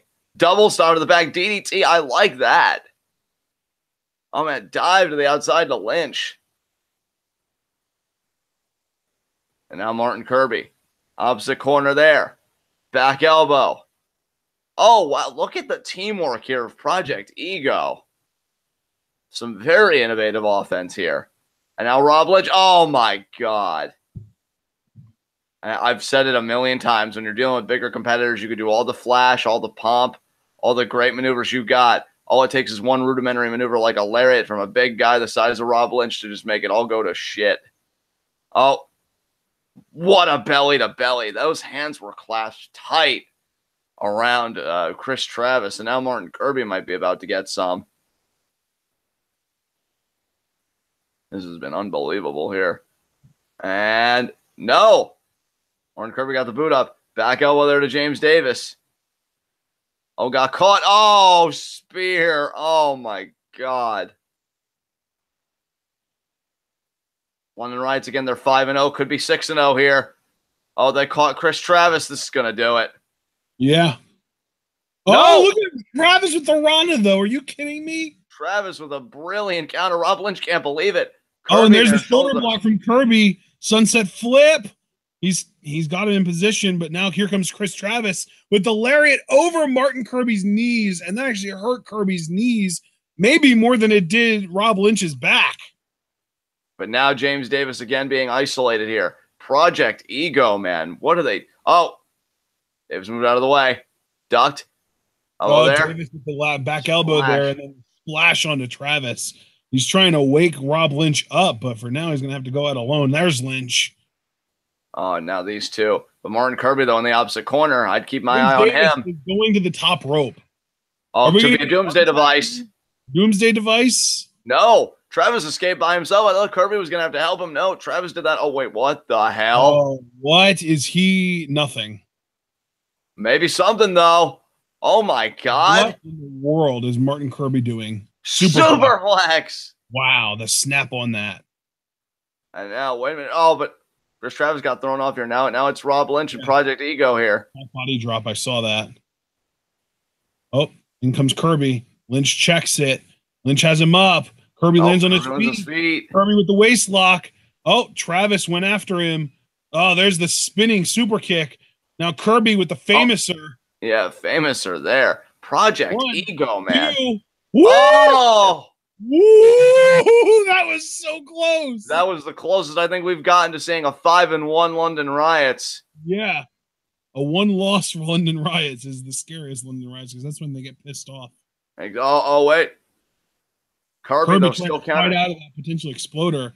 Oh, look at James Davis though. What an STO! My God, that STO. Folded Kirby up like an accordion. And now this might do it. And now Chris Travis. Oh, what a drop kick by Rob Lynch. A man that size doing a drop kick. The athleticism is unheard of. This is going to be it here. And I'm serious this time. Oh, my God, yeah. 1, 2, 3. London Riots undefeated still. 6-0. And I've got to say, man, Project Ego, what an impressive team. At first, I thought these guys were a bunch of jokesters and stuff, but when it came time to turn up the heat, did they ever? My God. Now the ref handing them their IPW tag team titles. And my God. I mean, this is a team that, I don't know the current status of this team, but, you know, they could win tag team titles anywhere they wanted to. They just have to show up. Yeah. But we're going to switch gears here in a few moments to the match that I know that you were most looking forward to, seemingly on this card. Zack Sabre Jr. versus Jimmy Havoc. Yeah, buddy. Oh, my God. London Riots just surveying their damage. London Riots are unstoppable. I love that they're like an actual thing in Progress, because before Progress, I didn't even know they existed. No, neither did I. And I love the story that they've gotten, that they've really been allowed to have this undefeated streak. 6-0. Oh, my God. And Rob Lynch getting up in the face of Jim Smallman. And, you know, they called out Progress, saying, you don't have tag titles.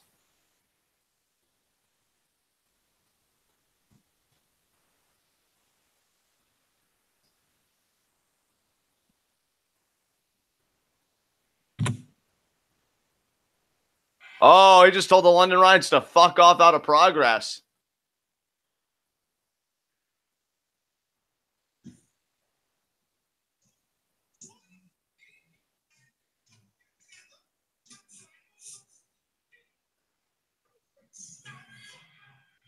Wow, Jim Smallman not fucking around. Telling London Riots to fuck off and saying they've got one match left on their contract and they're going to figure out something for this pair of pricks. Wow. Things are getting heated here. Things are getting heated here.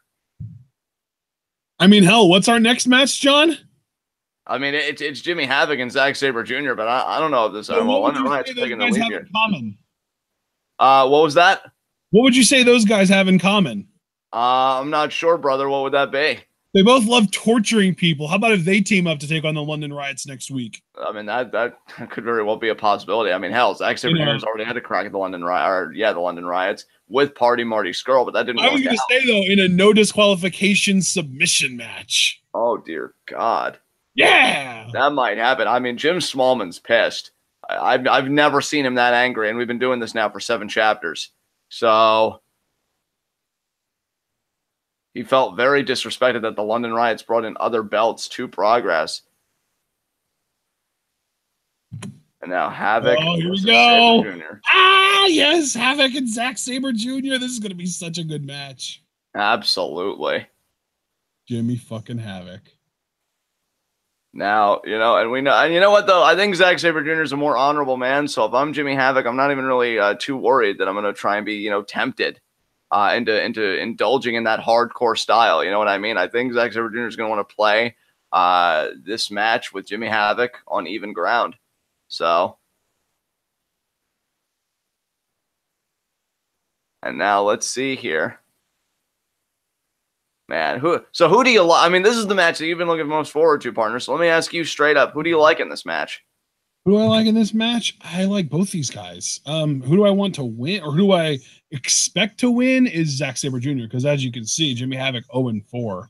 Yeah, an abysmal record here for Jimmy Havoc. But hey, is it abysmal or just abysmal? Those words interchangeable? I mean, I guess so. I never really thought about it. You always make me think about the weirdest stuff, which, I mean, I appreciate. But, yeah, either way, it's a bad record. That's funny. Now, yeah, Jim Smallman here just doing introductions. Oh, Nigel. What about Nigel McGuinness? He's the special guest referee. Okay. You got so excited. I did, dude. The story of Nigel McGuinness is fucking heartbreaking, man. Like, I love Nigel, but you want to talk about forced retirements and shit. You know, it's kind of a shame that Nigel McGuinness is one of those guys that's kind of forgotten about in that regard. Because he was a brilliant fucking wrestler. Now, yeah, he's doing the pad down here.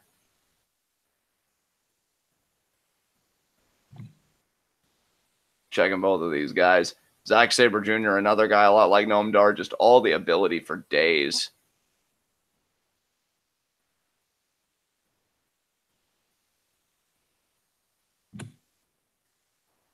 Oh God, I miss Nigel on NXT commentary too. Yeah. Just At not the least same. with that, he'll be back, I'm sure. Yeah, I mean, he definitely will be.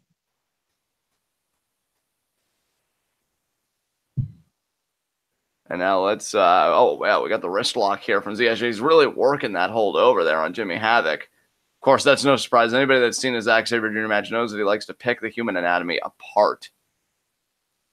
And so Jimmy Havoc's going to have a really rough go of this here. Tries to roll through. Ooh. Takes Havoc down. Oh, right on the hand, too. Oh, Now look, the other arm. look, goddamn, Zach. You are just such a prick. I love it. I really want to see Zack Sabre Jr. versus Noam Dar in a progress context now. I'm sure that match would be just insane. That's a great point, yeah. And now again, back to the arms of Havoc. Zack Sabre Jr. is so technically proficient. And again, as Brandon Best alluded to earlier, Zack Sabre Jr. said, when I was Noam Dar's age, I wasn't nearly as good as he was when he was that young, that 18, 19. And, said Dar is brilliant. But Zack Sabre Jr. is also brilliant in his own way. Sometimes people get there a little later than others, but it wasn't even that much later for Zack Sabre Jr. So no way to discredit him. I mean, he is a technical savant there. He knows how to work the ring. He knows how to work the human anatomy. And now Jimmy Havoc, I don't really know if I agree with this from Havoc. I mean, now he's trying to do the hammerlock. I know we're only in first gear, but maybe he'd be better with a more brawling style or something. I mean, trying to play ZSJ's game, you're going to lose 100 times out of 100, I feel like. Yeah. And now, oh my God. Really cranking on that hammerlock, though. Absolutely. Yeah, Zack Sabre definitely very committed to the hold here. I mean, maybe he feels like he can win with it. If you can, what in the world? Wow, Nigel. Wow. Oh, now right back Nigel there. just helped Jimmy Havoc escape the hammerlock. I love it. And now, well, I guess even Nigel McGuinness has been following kind of Jimmy Havoc's story here and has got a soft spot for him. I know a lot of us do. I mean, if Nigel's going to keep helping Jimmy to escape Zack's submissions, then I have to pick Jimmy to win, right? I guess so. And now Jimmy trying to roll through, but gets forced right back down to the canvas. And now this is where it's going to get really bad here. Oh, but Jimmy Havoc, though, keeping up. Oh, but slammed right back down. Yep. And now the fingers getting bent back. Oh, but Jimmy Havoc, great counter there. But counters mean nothing against Zack Sabre Jr. He knows every counter to your counters. I mean, that is how much of a student of the game this man is. Oh, my God. And now Havoc going to try and roll around here. Find his footing again. Now let's see. He's going to roll. Maybe try and reverse the leverage if at all possible. And spinning around.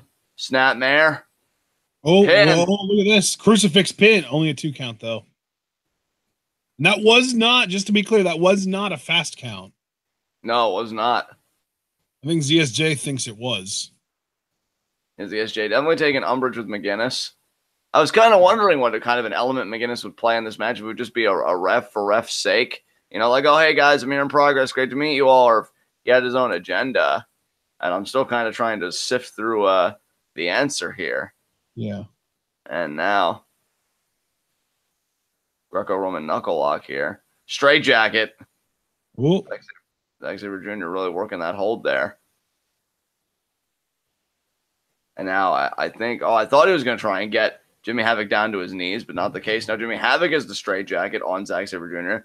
And now he's going to try and get ZSJ down to his knees, but Zack not having it. I like this by Zack. If you keep moving, can't really get pinned down anywhere. That's true. Now right back there to Havoc. Now Havoc going to try to maintain movement. Now he's going to try and counter back to the strategy, get hold for him. And now he's got Zack in the seated position. But again, it's Zack, and it doesn't matter. Immediately back to vertical. And look at him wriggle out of this. Wow. Wow. Right back to the straight jacket there for Zack Sabre Jr. This guy. I think the key to beating Zack Sabre Jr. is just to not be out-countered. But then you'd have to be more Zack Sabre Jr. than Zack Sabre Jr. So I don't even know if that's freaking possible. And Jimmy Havoc here. Now he's trying to escape. And this is precisely my point. He just can't seem to do it the same way that Zack did. Zack committing to the hold. And Jimmy now escaping there. And Zack smiling. I think he almost thought that was cute there by Jimmy Havoc. Yeah, he definitely did. And that's a little show of respect there, giving a thumbs up to the crowd. Like, see, we're okay. Adorable, mate. And now Jimmy Havoc. You got to wonder mentally what he's thinking. Like, what do I go back to the drawing board with? You know, what's my next strategy going to be? You know, that sort of thing. Time to get violent. Pull out a knife. Pull out a cheese grater. Get the push pins. Yeah, I mean, maybe this is the time to do it because it seems like Nigel McGuinness ain't going to disqualify her ass. Yeah. So. Oh, but Zack again with a weapon that'll cause the other guy to have to get a Z-Pack. I mean, that's the thing. I now realize that Zack Sabre Jr. invented the Z-Pack because of how much he injured other people. Like, goddamn. The hurting he puts on people. And again, a brilliant counter wrestler. Again, wrestles Havoc to the ground. This has been all ZSJ, even when it seems like Havoc's been in a dominant position. Don't let it fool you, folks. Zack Sabre Jr. hasn't given up control of this match for a single second here. No. And, oh, stomping right on the point of the elbow. And now, oh my God, right back to the arm. Now, Jimmy Havoc. I mean, partner, let me ask you. We know that Jimmy Havoc can't indulge, you know, in his more baser urges, you know, of pulling out a cheese grater and grating Zack Sabre Jr.'s face. We know he's got to do this on, you know, the grounds of British strong style of just pure wrestling. What is the beginning of a strategy look like here? I mean, he's not even really on a vertical base or anything. He's really kind of vulnerable in this hold. What do you do if you're Jimmy Havoc to at least find your footing in this match, you think? Man, it's hard to say. It's really hard to say. I guess that's how you do it. You use Nigel as help. And there you go. But look at that. No. That was great. And now Jimmy, maybe, yeah. Nigel. I think. And look at that. Almost like using the knees for the monkey flip to complete it. That was cool. He did like a running knees to the chest into the. Oh my God. But and GSJ with one shoot kick just takes Jimmy all the way down. I gotta tell you, at first I thought, well, yeah, Jimmy Havoc's finally found himself here. He's finally done it.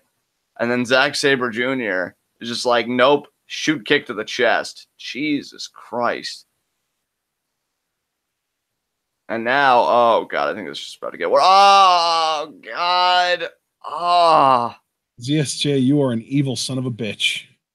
And now Jimmy Havoc trying to scale. Oh, but now I think he made it worse because now it's all wrapped up in the rope. But oh, again, I'm saying he got a break.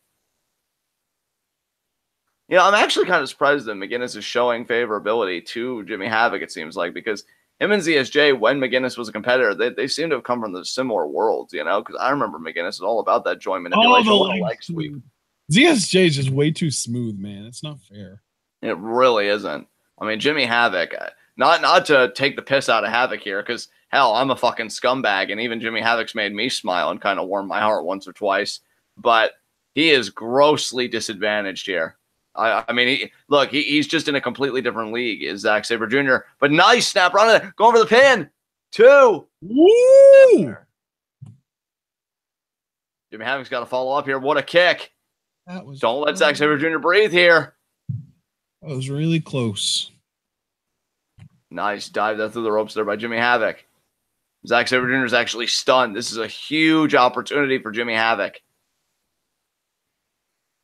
Because if Zack Sabre Jr. is stunned, that means he doesn't really have the cognitive awareness to do his ridiculous counters. You know, you've got him off step, so to speak. And now Havoc's got to make the most of it. Now Zack Sabre Jr. stirring in these chairs here. But now Jimmy Havoc, what a double stomp. See, now Havoc's putting it together. Now he's found his footing in this matchup. Now we got a matchup here. Hooks the leg. 2. And again, Zack Sabre Jr. kicks out. The question, though, is what does Jimmy Havoc have left to give? I mean, Zack Sabre Jr. was really wearing him out with those holds. And, you know, how long can he keep this flurry on for? How long can he keep it going before Zack Sabre Jr. just decides to shut it down again? Maybe with another shoot kick. Now, Zack, that double stomp really did seem to do it damage. And now Jimmy Havoc going to charge. Oh, got caught. Power bomb. Oh, my God. Oh, no. But maintains control of the hold. Maintains control of the hold. And oh, my God. Zack Sabre Jr. is elite. Yeah, he is. I love that you just came right out with that. Look at this, though. Jimmy got immediately to the ropes as soon as ZSJ locked in that armbar. Very smart wrestling by Jimmy there. I mean, it's smart wrestling, but in this context, I think it's also prolonging the inevitable and prolonging the suffering because Zack Sabre Jr. will get you in another submission in about like a minute's time. Yeah. And now both these guys in opposite corners here. Zack's still feeling the midsection a little bit, though, from that double stomp. So maybe Jimmy has an opening. Oh, my God. Kick right there, using the running for momentum. And now double. No, missed it. I think he was going for a knee onto Havoc's arm. And now Havoc with the knee to the face. Fireman's carry here. Death Valley driver with the into the pin. Oh, only 2. But I really appreciate that flurry from Havoc. That was some brilliant wrestling there. And now Havoc's kind of wondering what he needs to do. ZSJ is in a lot of pain, though. They're both in a lot of pain. Nigel's counting. Yeah, Nigel beginning his count here. He's going really slow, too. Well, he wants to give this match the chance to breathe. I can't say I blame him. He's skipping numbers. He went 1, 3, 5, 7. Oh, so he's going like the odds. That's interesting. And now, oh, let's even those odds up. Kick to the arm. Kick to the arm. God, ZSJ. And the kick to the arm again. He wrestles like such an asshole. I love it. Indeed, he does.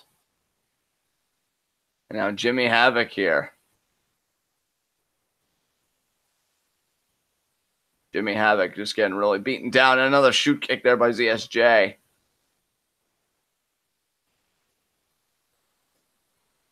And Jimmy Havoc, you know he's not going to quit. You know he's not going to give this to Zack Sabre Jr., by saying, oh, I can't take it anymore. You win this, Zack. No, he's going to have Zack beat it out of him. And Zack's very content to do that, by the way. So it's really no skin on his nose. Yeah. Another shoot kick there. Jimmy Havoc, though, firing up. Overhand chop there. Ooh. And now Zack, got caught. Strike there by Havoc. Oh, Jimmy, he's going for crunchy. And my God. 1, 2. Oh, my God. How did ZSJ even stay conscious, much less kick out? Jesus. That was a forced crunchy there. I mean, just drove the back of his head and neck into the canvas. That was insane. Ooh, man. That back to belly pile driver variation is one of my favorites. I absolutely love the way that looks, but I'm shocked that ZSJ was able to kick out of that. That's incredible. Absolutely. It just shows you the fortitude of Zack Sabre Jr. to stay in this. Yeah. Now Jimmy Havoc, back elbow. Oh, almost like a Pele there from Havoc. God damn. Not expect that from Jimmy. And now what's he thinking? Moonsault. Nope. Line a kick out there. I got to tell you, I did not expect to see that from Jimmy Havoc at all. Oh, but now look at Zack Sabre Jr. Oh, but the armbar. Not quite a triangle. No. Oh, no, he's switching. There's the armbar. There's the proper armbar. Oh, but now look at Jimmy Havoc. Look at Jimmy Havoc with the crossface. Jimmy Havoc with the crossface there to Zack Sabre Jr., but Zack's got to know a counter to this, I would assume. Speaking of crossface, did it freak you out like it did me when John Cena used a lapel lock yesterday?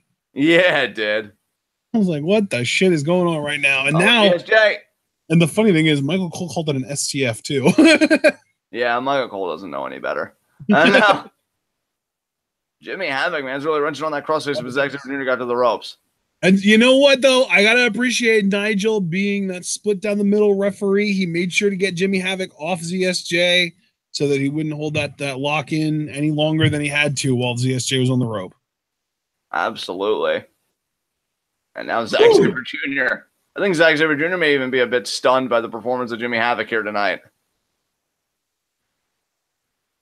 And now Jimmy Havoc going to go to the top rope. And double, no. Wheelbarrow, no. Jimmy. Oh, Zack caught him in a double chicken wing. Tiger suplex. Jesus. Oh, my God. Release Tiger suplex is that now. Dragon suplex. My Lord, Zack. 1, 2. Oh, no. Yeah, I mean, the position didn't seem quite clear. You know, that might have been a 3, but just things didn't come together that needed to. Jimmy Havoc able to kick out. And now PK. That might do it. No. And now back to the armbar, almost like a try. Oh, no. He stacks Zack up. Oh. Oh, look at Zack. Look at Zack, though. Oh, the elbow. Oh, my God. Oh, my God.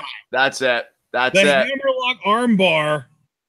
The hammerlock Fujiwara armbar. And Nigel's calling for the bell. That's it. Wow. Jesus Christ. Jesus. The hammerlock Fujiwara armbar. That's like some Pentagon Dark level shit. Absolutely. Zack Sabre Jr. Just, again, he's a genius. He's an absolute genius. Yeah.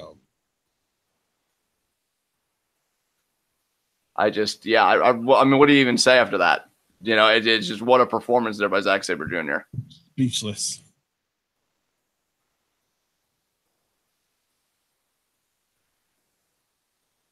Oh, my God. Well, now, what match we got next here? Let's see. We got Will Ospreay versus Mark Andrews. Good God. Yeah, time for the flippy shit match of the night. Yeah, absolutely. Mark Andrews undefeated. Will Ospreay looking to put the first loss on that record. We got McGinnis here talking to Zack Sabre Jr.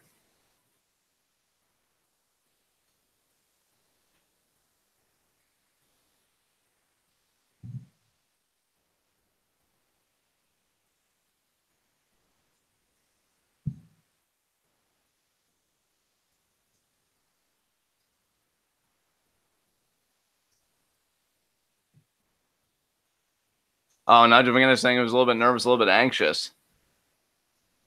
I love Nigel. He's great. Oh, about Jimmy Havoc being a hardcore wrestler. Okay.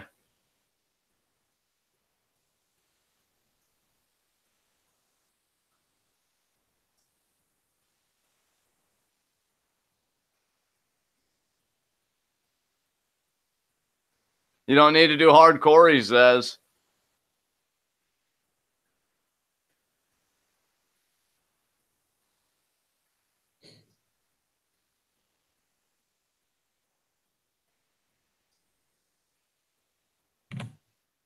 If you can hang with Zack Sabre Jr., you can hang with anybody. Yeah. I mean, there's no better litmus test than Zack Sabre Jr. as far as I'm concerned. Yeah, definitely. And now these two hugging it out.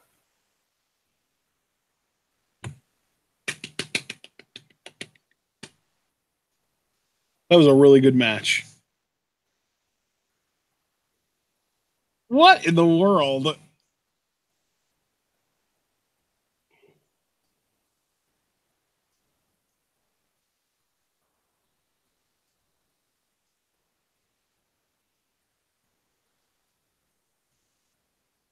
Oh, ZSJ and Marty. Yeah. Are you still there, John? Yeah, okay. Yeah, I'm still here. I'm just taking in Nigel McGinnis' promo because he's talking about his retirement. Yeah, Nigel is such a good, engaging talker. Yeah.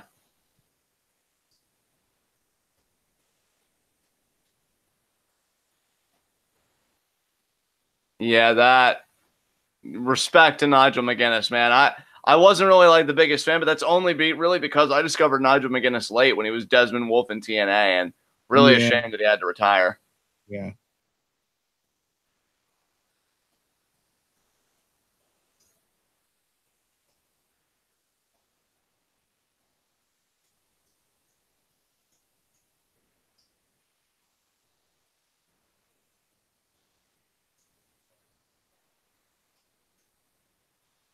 Yeah. Thank you, Nigel McGinnis. Very respectful. A voice with a lot of wisdom. Been through a lot. My boy Nigel, baby. And Nigel getting well-deserved Nigel chance in this crowd.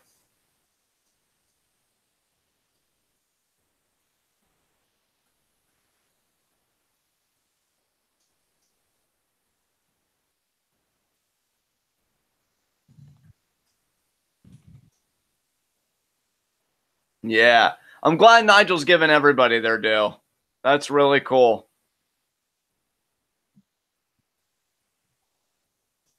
Nigel's the man. Yeah. Huge respect to McGinnis. Can't wait to see him back behind the announce table of NXT, I'll tell you what. Because a voice like this, I would have loved to have heard a call almost Gargano, I'll tell you that right now.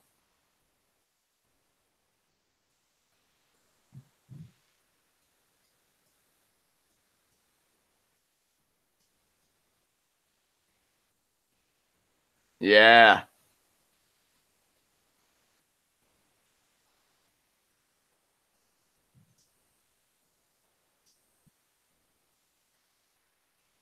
Thank you, Nigel McGinnis.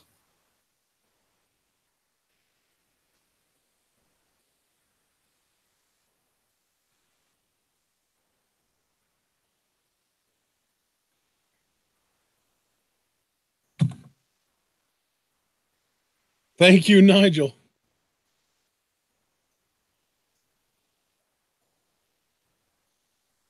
Amazing.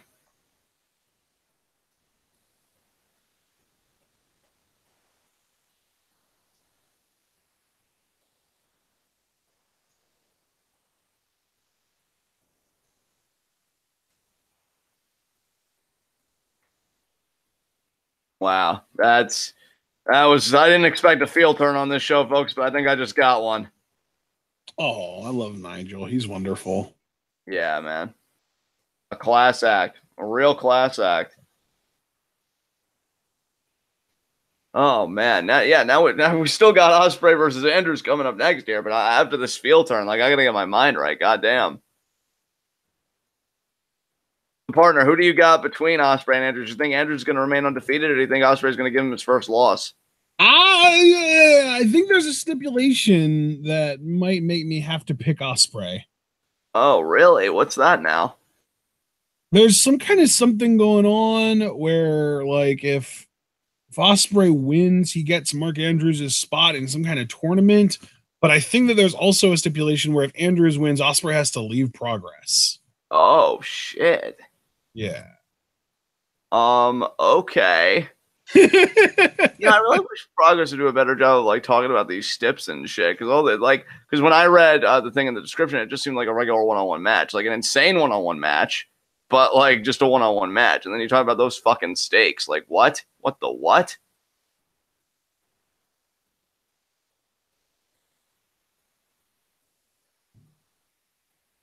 So now we got Ospreay and Mark Andrews here.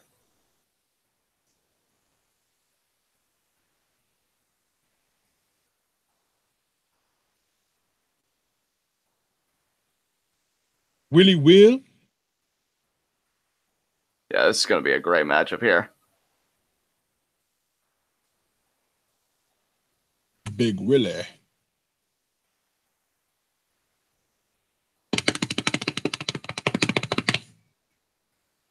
Mark Andrews. I don't know, man. I'm having a tough time picking now. 3-0 Mark Andrews, John. I thought Mark Andrews' undefeated streak was bigger than that, but I guess I was wrong. So I guess I'll go with the undefeated Mark Andrews.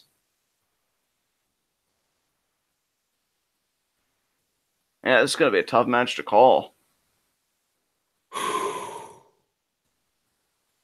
I mean, Ospreay, you know what's crazy about Ospreay is we were just watching New Beginning in Osaka just yesterday. He's still the junior heavyweight champion, had a successful title defense against Hiromu Takahashi.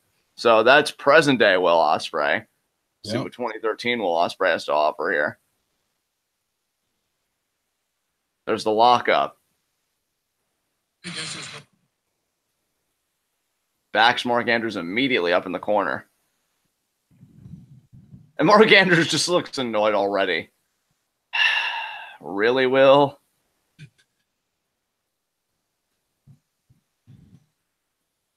Now, Mark Andrews, I don't know. It looks like he wants to kind of pump the energy up or maybe quiet it down. Oh, but Will Ospreay, roll up. Oh, Pecker. I mean, yeah, I don't even know why Mark Andrews is bothering with that crap. Focus, man. You know what you're about. Just go in there and do it. I mean, he's 3-0. He's very capable in there, and Will Ospreay knows it. Yeah. Of course, Will Ospreay, coming out of the Velocity Vipers tag team, has been trying his hand at singles, which we know he's very proficient at, again, given present-day Will Ospreay. Nice drop to hold there, and it really keeps the hold applied. Now the front face lock. But Andrews quickly counters with the hammer lock. And now, Mark Andrews keeping the hold applied. Will Ospreay. What an escape there by Ospreay. Headlock takeover there.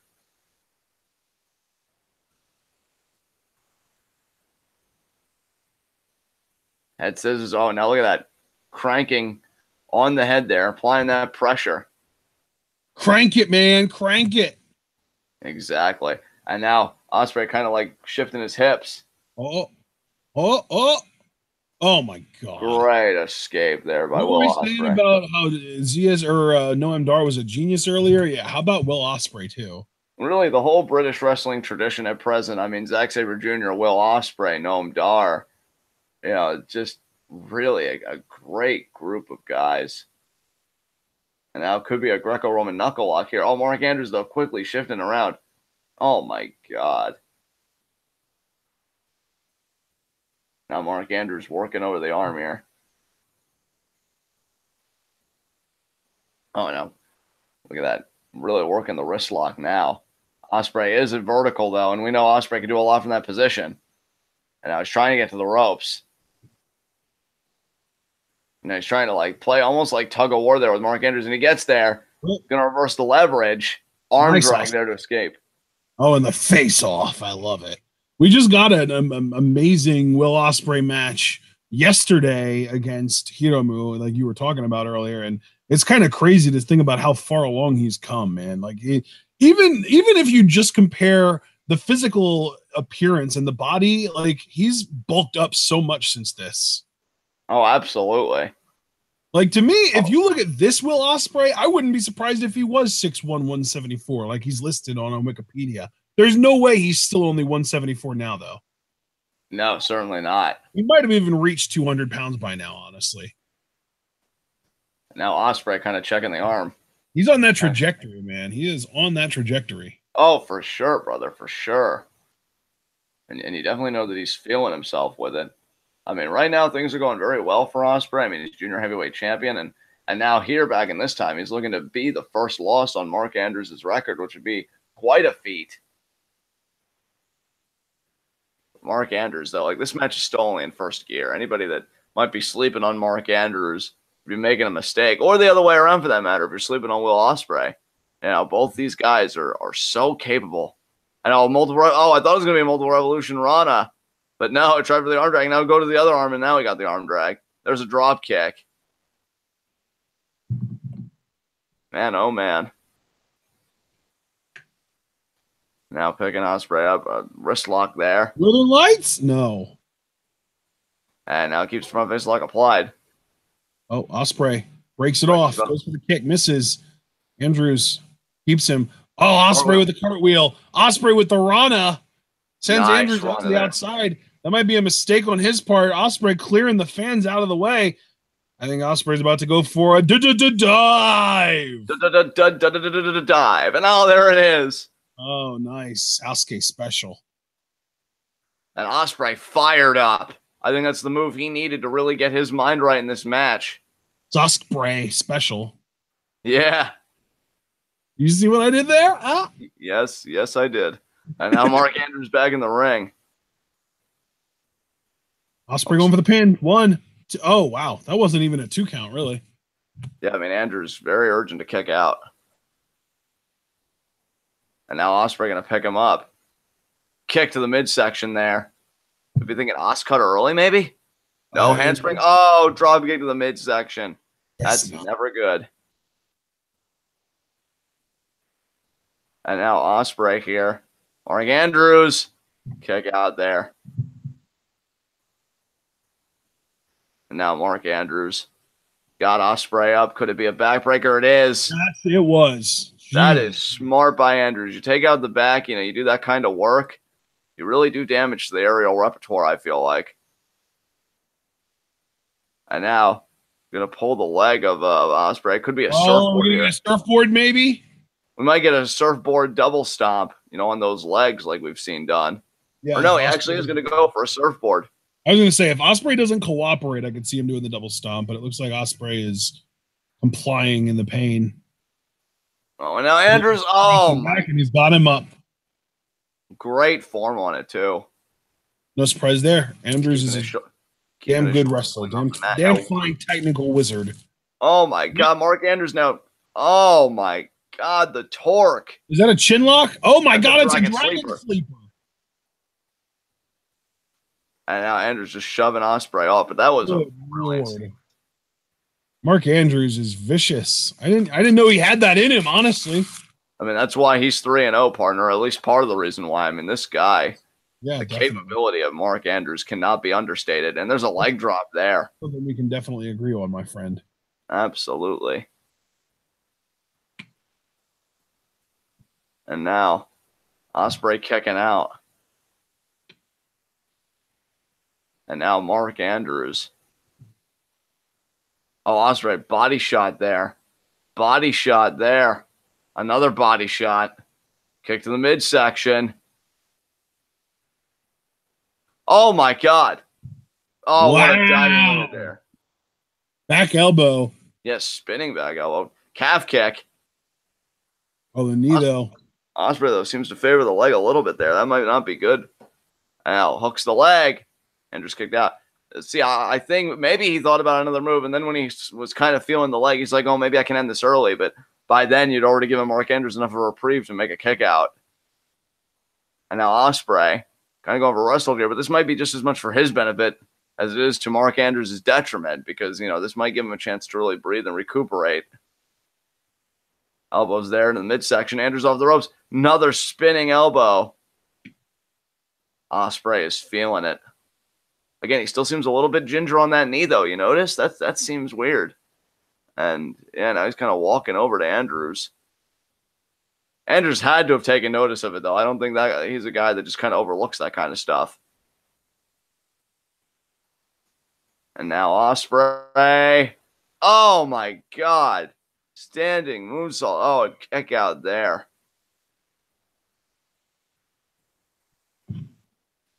And now Mark Andrews recuperating here.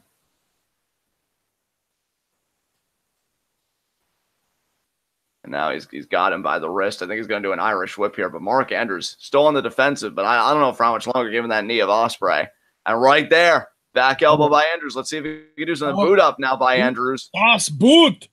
I think the tide may have shifted there. Slingshot. Oh, my God. What the hell? What? Oh, Andrews, though, standing switch. Oh. Ducked. Northern Lights. He got it. Oh, wow. Double stomp time. No. Moonsault. Corkscrew moonsault. But only a 2 count. Unbelievable. Andrews, man. Where did Will Ospreay become the aerial assassin? And how did Mark Andrews not get that name? Maybe that's why Andrews is being especially physical to Ospreay. Maybe he felt like that was a destiny that belonged to him. He's been slighted, I tell you. Slighted. Exactly. It's the battle of the assassins as far as I'm concerned because there are 2 aerial assassins in this ring. Oh, Ospreay. Oh, my God. The power.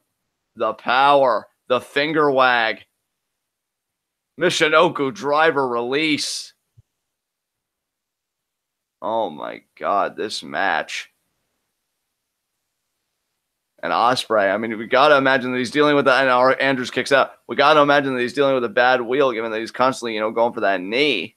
And he's been ginger on that knee. But for him to still have the power to do a Michinoku driver, that force, just wow. Now Andrews recedes into the corner.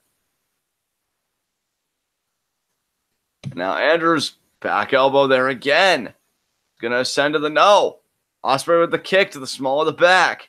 Oh, could be Cheeky Nando. No. Not thinking Cheeky Nando's.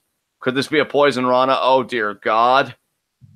Oh, dear. Oh, Andrews hung on, though. How smart was that by Andrews? And now, oh, my God. Jesus Christ. What was that, partner? He's dead. Yeah. Yeah. Here lies Ospreay. Rip. That was a poison Rana with some extra venom on it. I'll tell you that right now. 2. Kick out. And you know what I liked about that pin? He made sure to trap both arms so that at least Ospreay would have to kick out if this match was to continue. Yeah. He knew he was close to the ropes, and Andrews did his due diligence. I respect that. Andrews, I'll tell you what, seeing him in progress, you see what a dangerous player he is. And oh my God, Ospreay's bleeding. Look at the blood. Yeah, he's bleeding from the nose. That poison run, I think, broke his fucking nose. And now a forearm there to the face. And this is British strong style wrestling, folks. And that poison run apparently was quite potent because we've got blood flowing from the nose of Will Ospreay. But now Ospreay there with just a jab.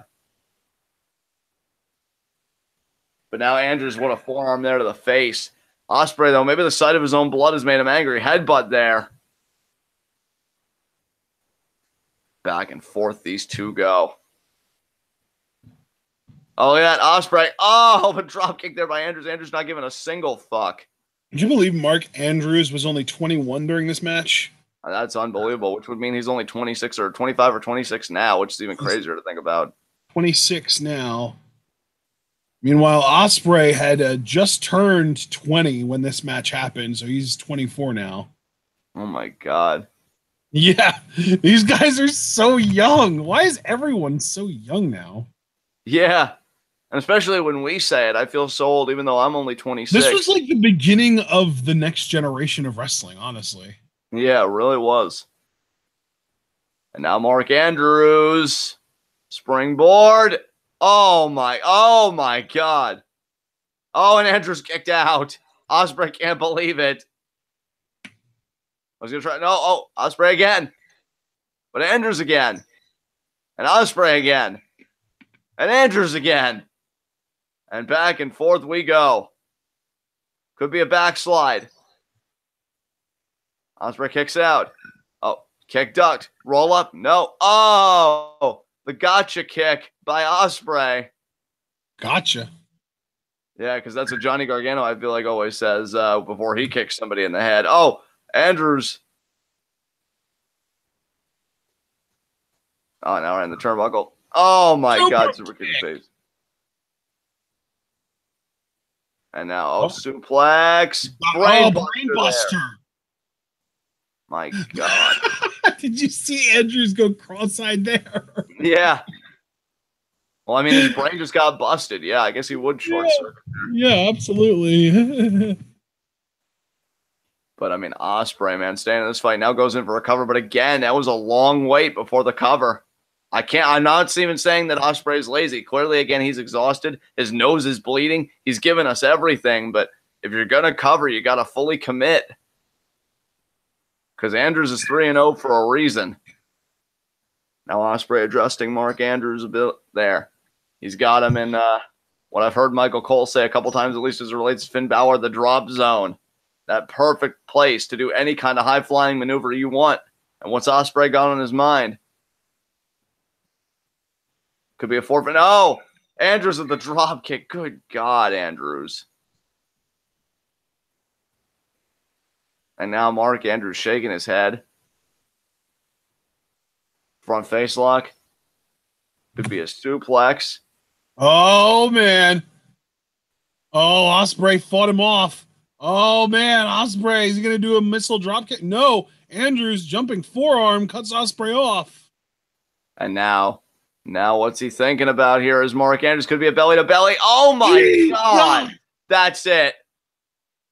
3. Yeah. Oh, my. That was a flipping belly-to-belly suplex. Are you fucking serious? Off the top rope. It was basically a Spanish fly, except, more body-to-body contact, I guess. That was insanity. Absolute insanity. Mark Andrews is now 4-0. Yeah. And if that stipulation you talked about is really a thing, that means Ospreay has to leave Progress. Man. Yeah, Ospreay, man. What a match. Now Jim Smallman checking in on Ospreay. So when is Mark Andrews going to get his Progress Championship match? I don't even know, man. I don't even know. There's a 4-0 record. I'd love to see Mark Andrews versus Ligero. I'll tell you that right now. Now Jim Smallman just whispering something to Mark Andrews. Maybe they are talking about future business. And Ospreay, you see how disappointed he looks. Yeah, that stipulation had to be real because they're really milking this. Ospreay's just whispering into his ear, dude, you're fucking awesome. Yeah.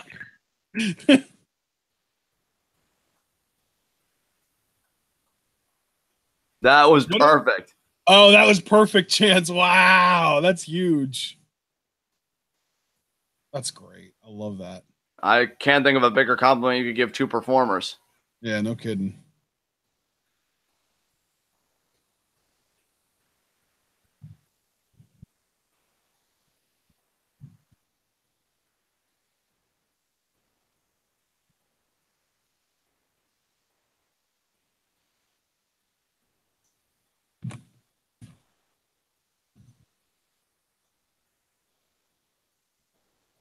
Yeah. Yeah. So Will put the pressure on himself then. Okay. Yeah. Smallman's awesome. I love Smallman, man. He's great. Mark Andrews there and Ospreay shaking hands there.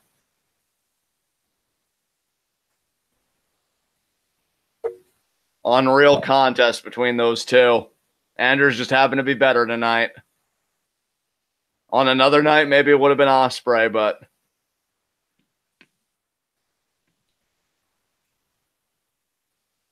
now Ospreay shaking the hands of the fans. I'm sure we'll see Ospreay back someday.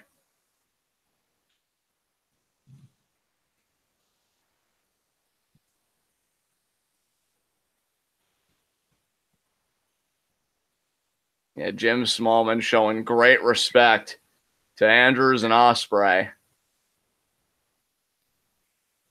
And now we got RJ Singh versus Danny Garnell. Whoo! I'm a big fan of Dangerous Danny Garnell, if you haven't noticed. I actually really like him. Yeah, Danny Garnell, man. Ain't kidding around. Quite the talent. Absolutely. And we'll have to see what RJ Singh can do here against Danny Garnell. Because Danny Garnell beating him is going to be no easy feat.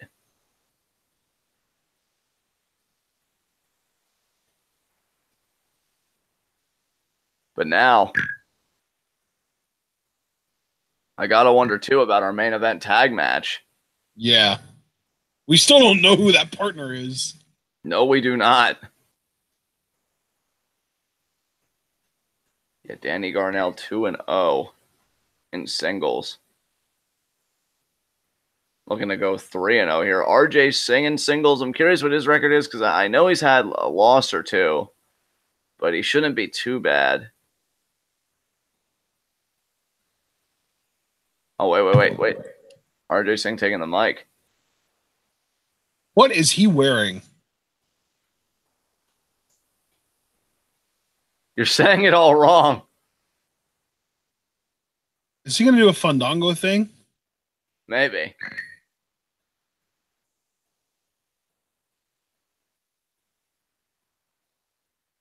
Yeah. Oh, he is.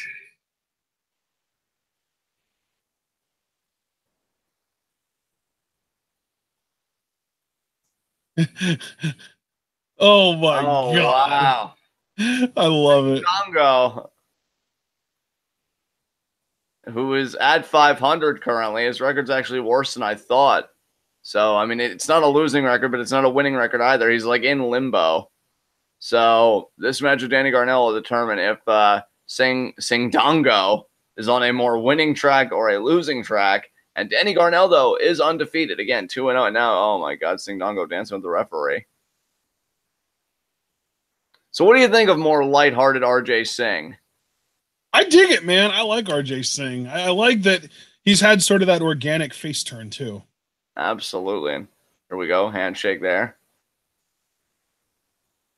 And RJ Singh. And the lockup here with Danny Garnell. Danny Garnell, what I like about him is, again, we think about British strong style. He's a bigger guy. But, you know, he's very proficient. Has a lot of ability. And now just wrestles Singh down to the ground there. Is going to just get the arm trap there behind the head. And when we see that RJ Singh wearing kind of a sleeve armband, got to wonder if that is kind of indicative that arm ain't feeling too well. And Come Garnell on, Danny. Oh, and it just wrestles him back down to the canvas. Just slammed him, yeah. Unbelievable.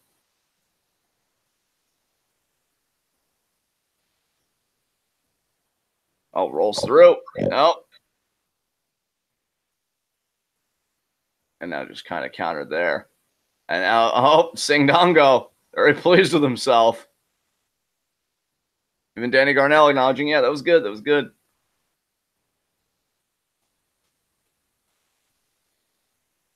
Oh, and now look at that, right into the headlock there. And now we'll really find out if Singh is still king here, at least as far as singles goes. If he can beat Danny Garnell, that'd be a huge victory for him. Shoulder block there. Danny Garnell, of course, if he goes to 3-0, a lot of guys that I feel like have undefeated records have got to be eyeing El Ligero. You know what I mean? So that's got to be Danny Garnell's next objective would be a shot at the Progress Championship. Oh, now Singh. Oh, my God. Thanks for coming. And now Danny Garnell here. Headbutt. Oh, just a headbutt. Good Lord, Danny. Yeah, Danny will use every part of his body as a weapon. Uppercut there. And why wouldn't he, right? Oh, absolutely, yeah. You know, do it. If you got it, use it. Drop kick there. And Danny's a bigger dude doing a drop kick. That's no easy feat. Yeah. No easy feat. And now Irish whip here in the opposite corner. It's 2 big feet, though. Yeah, absolutely. And now Singh slingshot.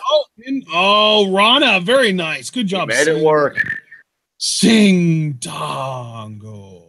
Yeah, Singh Dongo showing that he didn't need those stooges. You know, he's more than capable of taking it to guys like Danny Garnell on his own. Oh man, that was kind of sloppy. A little bit there. And kick out there by Danny Garnell. Must have still connected, though. Yeah, it did. It still did a little bit of damage, you know, which I think, again, you know, every wrestling match is a marathon, not a sprint. Unless, you know, you're really dominant and your opponent's a scrub. It's usually a marathon, not a sprint. And so Singh just doing his damage while he can. Drop kick there.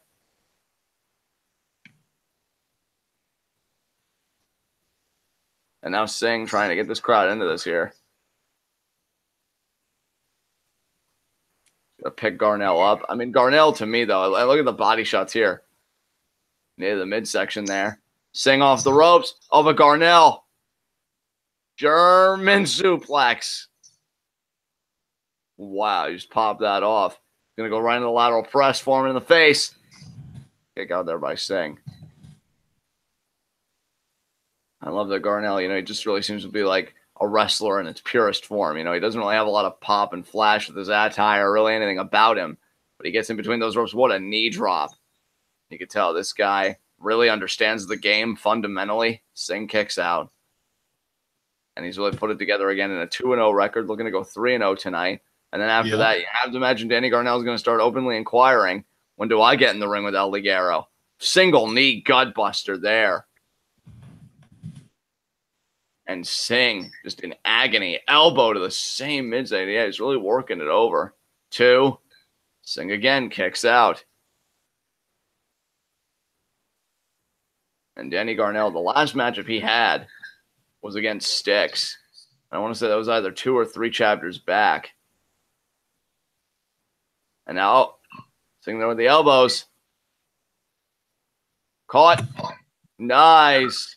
Inverted STO there, kind of just slamming him down into the canvas. Flatliner, baby. Flatliner. Flatliner, indeed. And now Danny Garnell is in camel clutch position. I got to wonder if Singh's thinking about it. He might even be thinking about a different submission or a different finisher. No.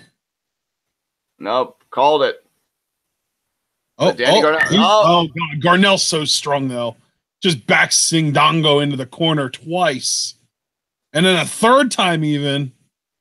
Yeah, I'm sure he's not used to this kind of physicality in the ballroom.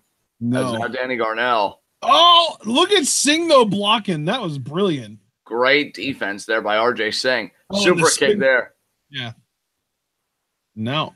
Back into the corner. Oh, but Garnell so strong. Just basically hot shots.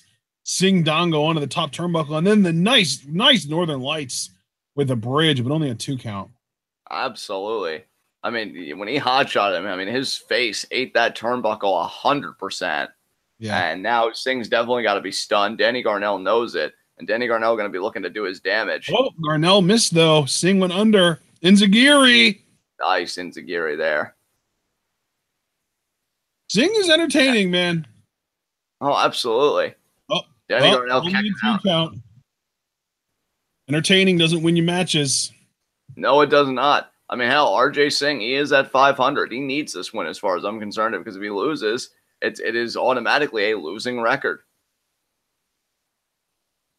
Shoot kicks there by Singh. Oh. Wow, what a capture suplex there by Danny Garnell. 2. Kick out there by Singh.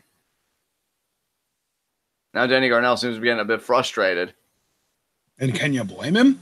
Certainly not. No, I mean, if I'm looking at the prospect of upping my undefeated streak to 3-0, which again brings me closer to El Ligero, you're damn right I'm going to want to get my win and get the hell out of here so that I can game plan for the next one. But Singh, not letting go of Danny Garnell that easily. What an uppercut there. And could it be a superplex?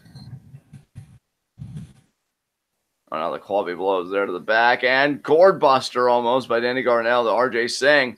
And then, oh my God, that's it. That's it. It has to be. 3 there count. It is. Wrap it up, baby. Good Lord. Jumping DDT from the rope. Unbelievable from Danny Garnell. Again, a man that size, displaying that athleticism. 3-0 record now. And again, you know, I'm wondering when El Ligero is going to start defending his titles in like multi-man matches, because we've got so many people with undefeated records that I think deserve title shots. But now Danny Garnell going to help up RJ Singh. RJ Singh now falls to 2-3, a losing record here. But he's checking on RJ Singh. Class act is Danny Garnell. That's why a lot of the guys in the Progress locker room, with a few exceptions, really, it really is like a brotherhood. They really do look out for one another. And Danny Garnell there showing his respect to RJ Singh. Yeah. And you know that a finisher is something when the moment a guy hits it, you know it's over. And that's like you can feel it, yeah. Yeah. Like I knew as soon as he hit that DDT, that was the end of the match right there. Yep. Those are the best finishers, though. Absolutely. Or none. And Singh now kind of colliding himself. Gonna have to dance on out to the next chapter of Progress, whenever that is. Yeah. Oh, he's got the mic. Is he gonna turn heel on everybody again because now he has a losing record? No, he's just gonna remind everybody that he's Singh Dongo. That's just not a good plan. Oh, they're Singh Dongoing. He doesn't look too happy about it though.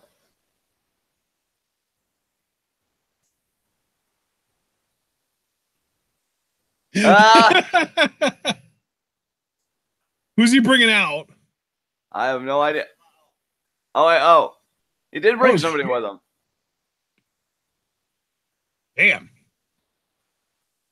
Damn, Singh. Guess Singh really still is king. That waist to hip ratio, though. God damn. RJ's just like, yeah, look what I got. Oh, wait a minute. London Riots, you pricks. London Riot. Well, let's remember when the Bungra Knights first reunited, and I want to say that was, 2 chapters ago? They ran into the London Riots on their way to the back. And we even said that the Bungra Knights, maybe the London Riots' first defeat. Oh, my God. Wow. And you got to imagine Darrell Allen is not happy about this. You guys are dickheads. And now, hey, you know what? Maybe that is. Care? Really? That's so unnecessary. You know what this may tell me is that maybe the Bungra Knights are going to be the London Riots' last contractually obligated matchup for Progress. Because remember, Jim Smallman earlier tonight told them to fuck off. Oh God. I don't know if RJ Singh's going to even be able to compete by then, honestly. If RJ Singh might have to blame Jim Smallman for what's about to happen here. Yeah. Oh my God. You actually did it. Oh. God, man. Singh is king my ass. Jesus. Oh, God. And now, Dazzling Darrell Helen. Yeah. It's about goddamn time, you late son of a bitch. Yeah, really. And now Danny Garnell also kind of staring down the London Riots. I mean, we've seen Dazzling Darrell Allen and Danny Garnell try and take on the London Riots before, and they failed. I really don't care to see that again since they already lost to the London Riots, but, and they didn't even come close like the Hunter brothers did. That was an exception rather than the rule. Yeah. But now I have no idea what Jim Smallman's going to do about this because the London Riots have just utterly destroyed RJ Singh. They're still boasting about their IPW tag team titles because Progress doesn't have tag team titles, which I'm grateful the London Riots called Progress out for on this chapter.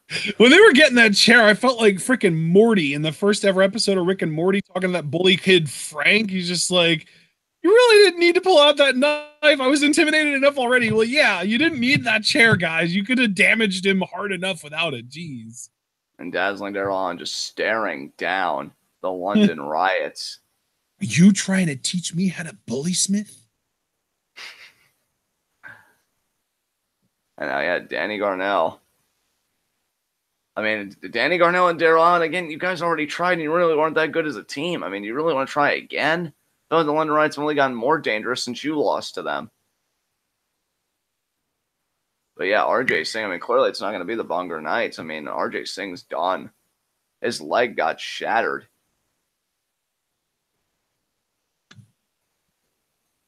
All while we're prepping for our big tag team main event. And it is going to be star-studded, folks. I'll tell you that right now. Yeah, buddy. Here we go. Rampage Brown, Mr. Wrestling Paul Robinson, and Marty Scurll versus Mark Haskins, the show stealer Nathan Cruz, and question mark. Mystery partner. And now here we got some guys in here. Actually, we got the first team, Rampage Brown, Paul Robinson, and Marty Scurll. Every time you say Rampage, all I think of is Rampage Jackson from The Ultimate Fighter. Yeah. And other things that are less funny. Oh, Progress actually telling Rampage Brown, welcome back. That's really cool. Actually, wasn't Rampage Jackson also in Boone the Bounty Hunter? I believe he was, yeah. That's amazing. And Paul Robinson, who got his first win very recently, now looking to win in the main event. I mean, this is huge for Paul Robinson being in the main event of a Progress show. Yeah. And there is Marty. My God, I can't wait for him to trade all that crap for his villain wear. Hey, man. You have a problem with Party Marty? Yes, actually, I do. Quite a big problem. He sucks. And hey, you asked. What? You didn't think I was going to back down? Fuck no. Fuck Party Marty. Aw, poor Party Marty. He doesn't deserve your hate. I mean, the only thing I like about Party Marty is that he's working that heavyweight style, which kind of makes me want to see the villain Marty Scurll do that and be in a G1. I want Marty Scurll in G1. Yeah, I don't blame you there. That's the dream. But now, Marty in a G1 would be glorious as hell. Yeah, him, fucking Ospreay in a G1.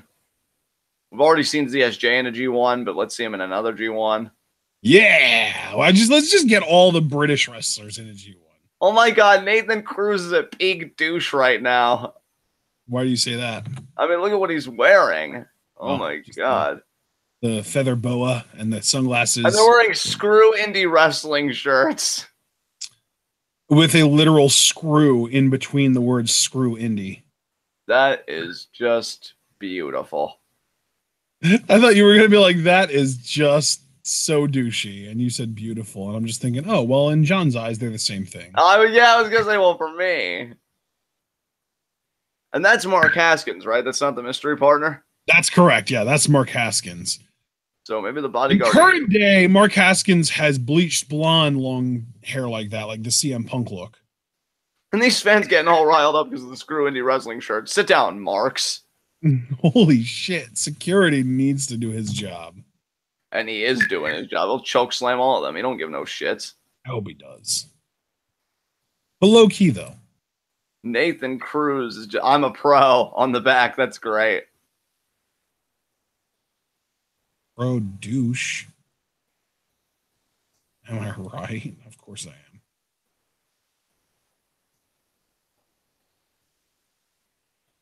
Oh, wow. He's kicking the security guard out after what he did to Jimmy Havoc. Nice. I dig that. I dig that. So their shirts say, screw indie wrestling, I'm a pro. I wonder what that even is meant to be alluding to. This crowd serenading the security. Na, na, na. But then who is the mystery partner?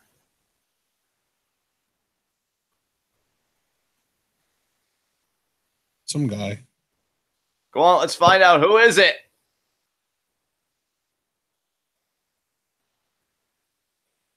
Wow. Security guard is really buying into the douchebag gimmick. Absolutely. Oh, Nathan Cruz got the mic. Yeah. Marty messing with the ref. Yeah, well, come on, Nathan, announce who it is.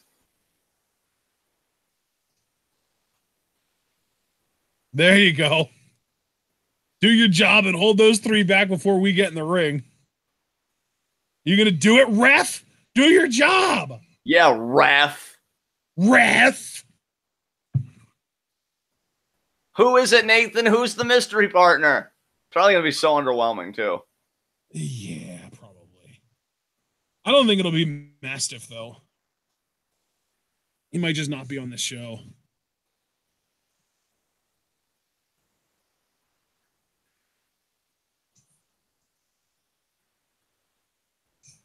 Oh, he's gonna.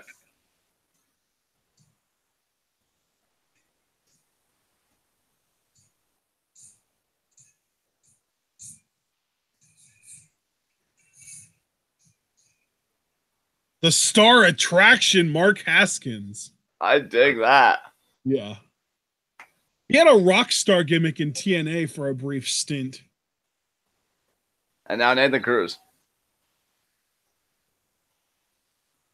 Oh no, he's coming in at under 205. Avoid WWE at all costs, Nathan. Show stealer Nathan Cruz with a 5-2 record. Yep. Well, let's not forget he was the Progress champion not very long ago. Yeah, the inaugural Progress champion. That's right.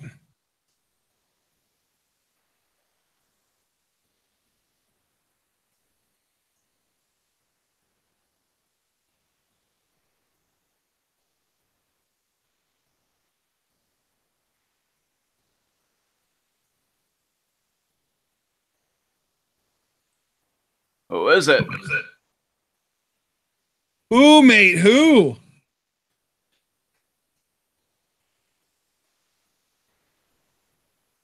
What? You son of a bitch. Rampage Brown has turned on Robinson and Scurll. You motherfucker. Wow. Well, there's your mystery partner. But and now, ironically, they were chanting "Welcome back to Rampage." I need to know the story to this because one, the Progress fans welcomed back Rampage Brown. They were happy to see him. And two, the last time we saw him, he took Nathan Cruz to the limit. So what the hell changed? Oh my God. Oh, wait a minute here. Who are they looking at? I think Dave Mastiff is probably coming out to even the odds. Is that? Oh yeah, that's definitely the bastard. That is a large human being. Yeah. Oh my God. He's the only man in the Progress locker room, I think, that can physically match up to Rampage. Yeah. Oh my God. They're clean over the rope. I mean, I know Mastiff has had his problems with Party Marty, but I think he hates Nathan Cruz a lot more. Apparently, that's pretty clear. Damn. Here I thought we were going to be looking at a handicap match. And Rampage Brown, man, I can't believe he has turned his back on these fans. But Paul Robinson and Marty Scurll are safe, at least for now. When you have a guy like Dave Mastiff backing you up, I mean, Jesus Christ. Yeah, man. That's definitely got to inspire some confidence. Oh, for sure. I mean, because, hey, Rampage Brown's a talented dude. Yeah. So I'm not going to say that they traded up, but, I mean, Dave Mastiff is dominant. So we'll have to see how this all goes. Now the referee going to try and restore order here so we can get to our Progress main event of the evening.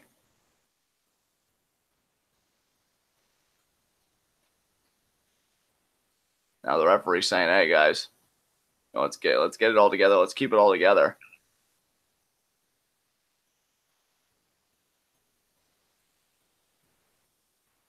Now, Paul Robinson here. Paul Robinson, I think, is going to start out against Mark Haskins. Yeah.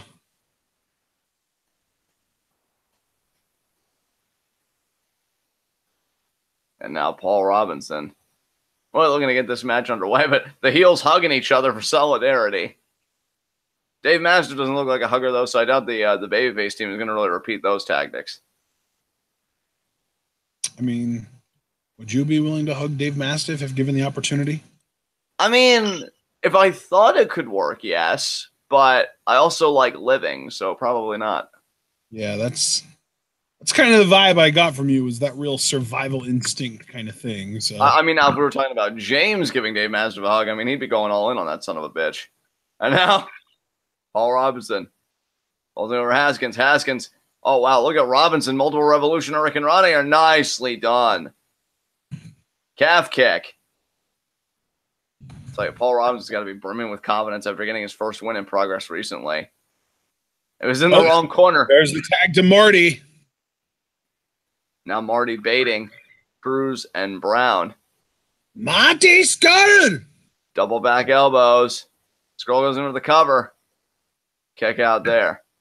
I love that Scurll still celebrated with Robinson for that split moment in time before going immediately for the pin. Oh, now a lot of history between these two. Scurll versus Cruz.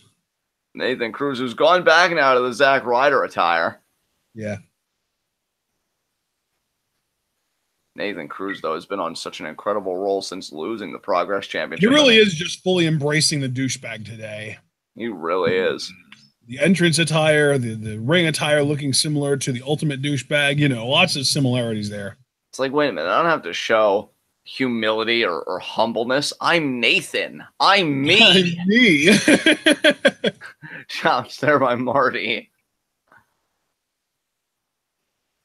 And now Marty getting up in the ref's face. Oh, look at that. Right in the eyes there. Chop there by Nathan Cruz. Another chop there. Third chop there. And now, oh, Scurll countering. Going to charge here at Cruz. Lands on the apron. Oh, he's going to kind of strut. God, I hate Party Marty. And now, oh, shoulder check there. Could be a sunset flip. He got it. 2. And now, oh, and another pin there. Now, crucifix. Still keeping the hold applied. Wow. Another pin. Oh.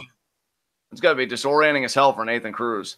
Yeah, no kidding. Oh, my God. He just slugged Marty. He slugged him so hard even Paul Robinson winced. Yeah. Oh, look at Marty, though, rolling through and chop block. And keep in mind, Dave Mastiff hasn't even gotten in the match yet.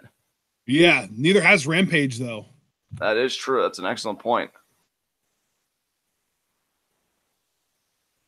And yeah, I just really, I got to really like their chances here. And now Scurll, uppercut there to Cruz. Another uppercut there to Cruz. Marty is feeling it here. Tag into Dave Mastiff. And Cruz immediately getting out there tagging in Rampage Brown. Oh, but you know what? This is a great matchup to start out with here. Dave Mastiff, we know he wants Nathan Cruz. But maybe he'll have to get through Rampage Brown and Mark Haskins first. Lock up there. Side headlock there by Rampage Brown. And Brown now. The crowd is chanting, fuck him up, bastard, fuck him up.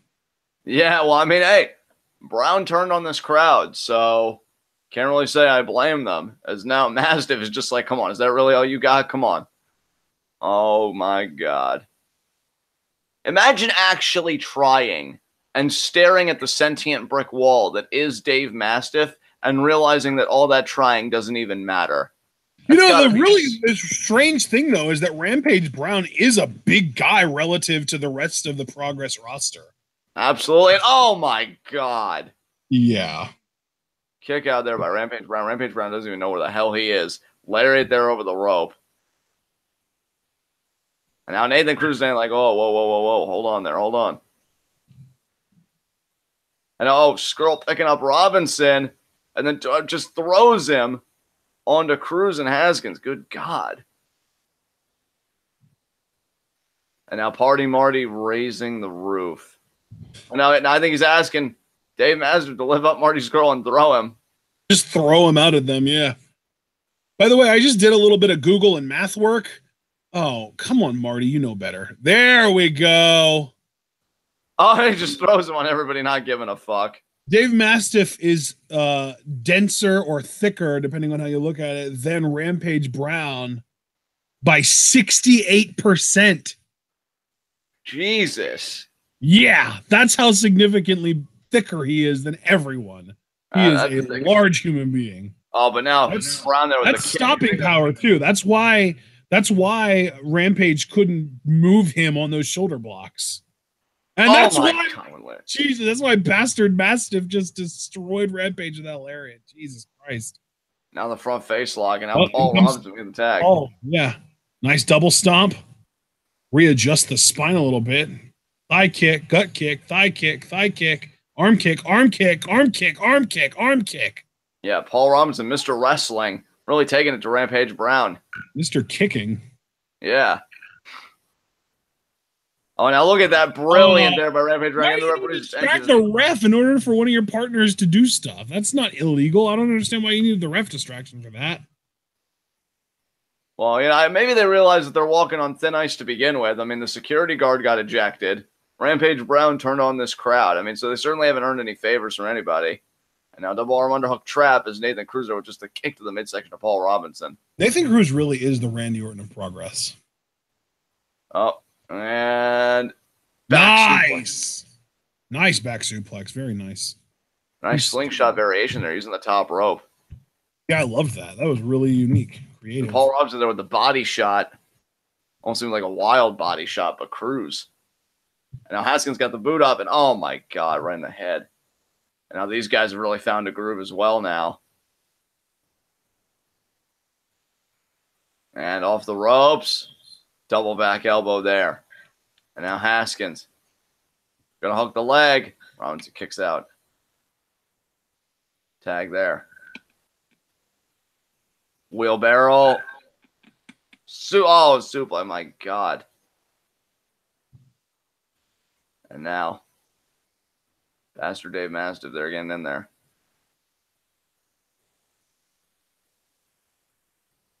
Tag there to Rampage Brown.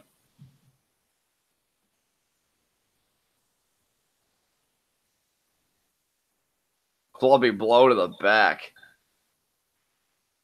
Stomping on the hand. Kick to the face. Oh, the Enziguri there. Woo-hoo-hoo-hoo. And now tag back into Scurll. Kick to the midsection. Uppercut. Uppercut. Is he going to do it again? No, because Rampage got him in a backslide. Oh, but Marty squirms out. Drop kick. What a drop kick there by Scurll. Attaboy, Marty. And now, Irish whip. No. Girl counter. Over. Marty into the corner. Lariat to Rampage. Lariat to Haskins. It's going to be a Death Valley driver in the corner. No, airplane spin. When I think of Haskins, I can't help but feel like I'm thinking about Baskin Robbins. Ah. Ice cream on the brain. As Scurll, double stop there. I don't even eat ice cream that often. Like, last time I had ice cream was like a couple weeks ago, and I had a small vanilla cone from McDonald's. I just don't eat ice cream that often. Fair enough. But McDonald's ice cream machine was working. Like, how much of a miracle is that? You have to take advantage of that, right? Oh, absolutely. Of course, when it's working in summertime, when it'll actually matter, that'll be the real miracle. That'll be, yeah, there you go. Kick out there by Scurll. Knee to the face. I love Hypothesis in chat earlier when Rampage took his jacket off to reveal the Screw Indie Wrestling shirt. Hypothesis in chat just goes, but which side is he on? Yeah.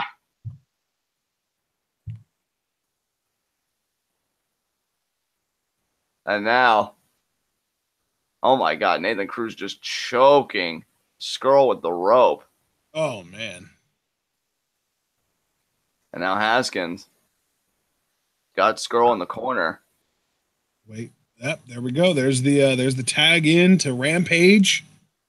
Oh, man. More shoulder thrust there. And Marty! And kick out again. A 2 count. And Rampage Brown feeling it, flipping off the referee, it looked like. Not the referee's fault that Scurll kicked out. Yeah. Oh, we got the front face leg again, kind of trapping there. Tag. In comes Nathan Cruz, the snapmare from Rampage, the triple drop kick. All three members. And now Cruz going for the pin, 2, and only a 2 count. Scurll staying in this thing. And again, Cruz and Scurll have a lot of history. Marty Scurll was Cruz's first big rival as Progress champion. And now Cruz got Marty up. Slams the face into the top turnbuckle. That's again another tag to Rampage Brown. Haskins now restraining Scurll by the hair. Body shot there. Oh, and now off the ropes. Sunset flip. No tag. In comes Cruz. Nice back elbow there to Marty's back and going for the pin, 2. And Scurll kicks out. Scurll really doing a good job of just kind of absorbing punishment, keeping his team alive in this match. Absolutely. And Nathan Cruz now. Irish whip again. Oh, my God. Haskins again, now getting the tag. Kick to the midsection. I mean, Scurll has been totally isolated. He needs to make a tag to either Paul Robinson or preferably, I would say, Dave Mastiff, who's probably feeling like a house of fire wanting to kill these guys. Oh, now it's going to be another surfboard. This looks like it's going to be the stomper. No, another guy going to try for a legit surfboard. Okay, let's see this. Seems like he's going to have that in deep, too. Oh, my God. Or at least he tried to get it. I don't really know what the hell he was thinking about there. Now these guys just getting in here on Marty, beating him up. Notice he's using the crossface chicken wing there, though. Yeah, absolutely. He's traveled to the future and stolen Marty's future finisher. Yeah. Scoop slam there. Now Nathan Cruz. Knee drop. 2. I'll tell you what, man. These guys have had a game plan. They have executed it to perfection. Scurll has just been utterly isolated from his teammates. Tag there to Rampage Brown.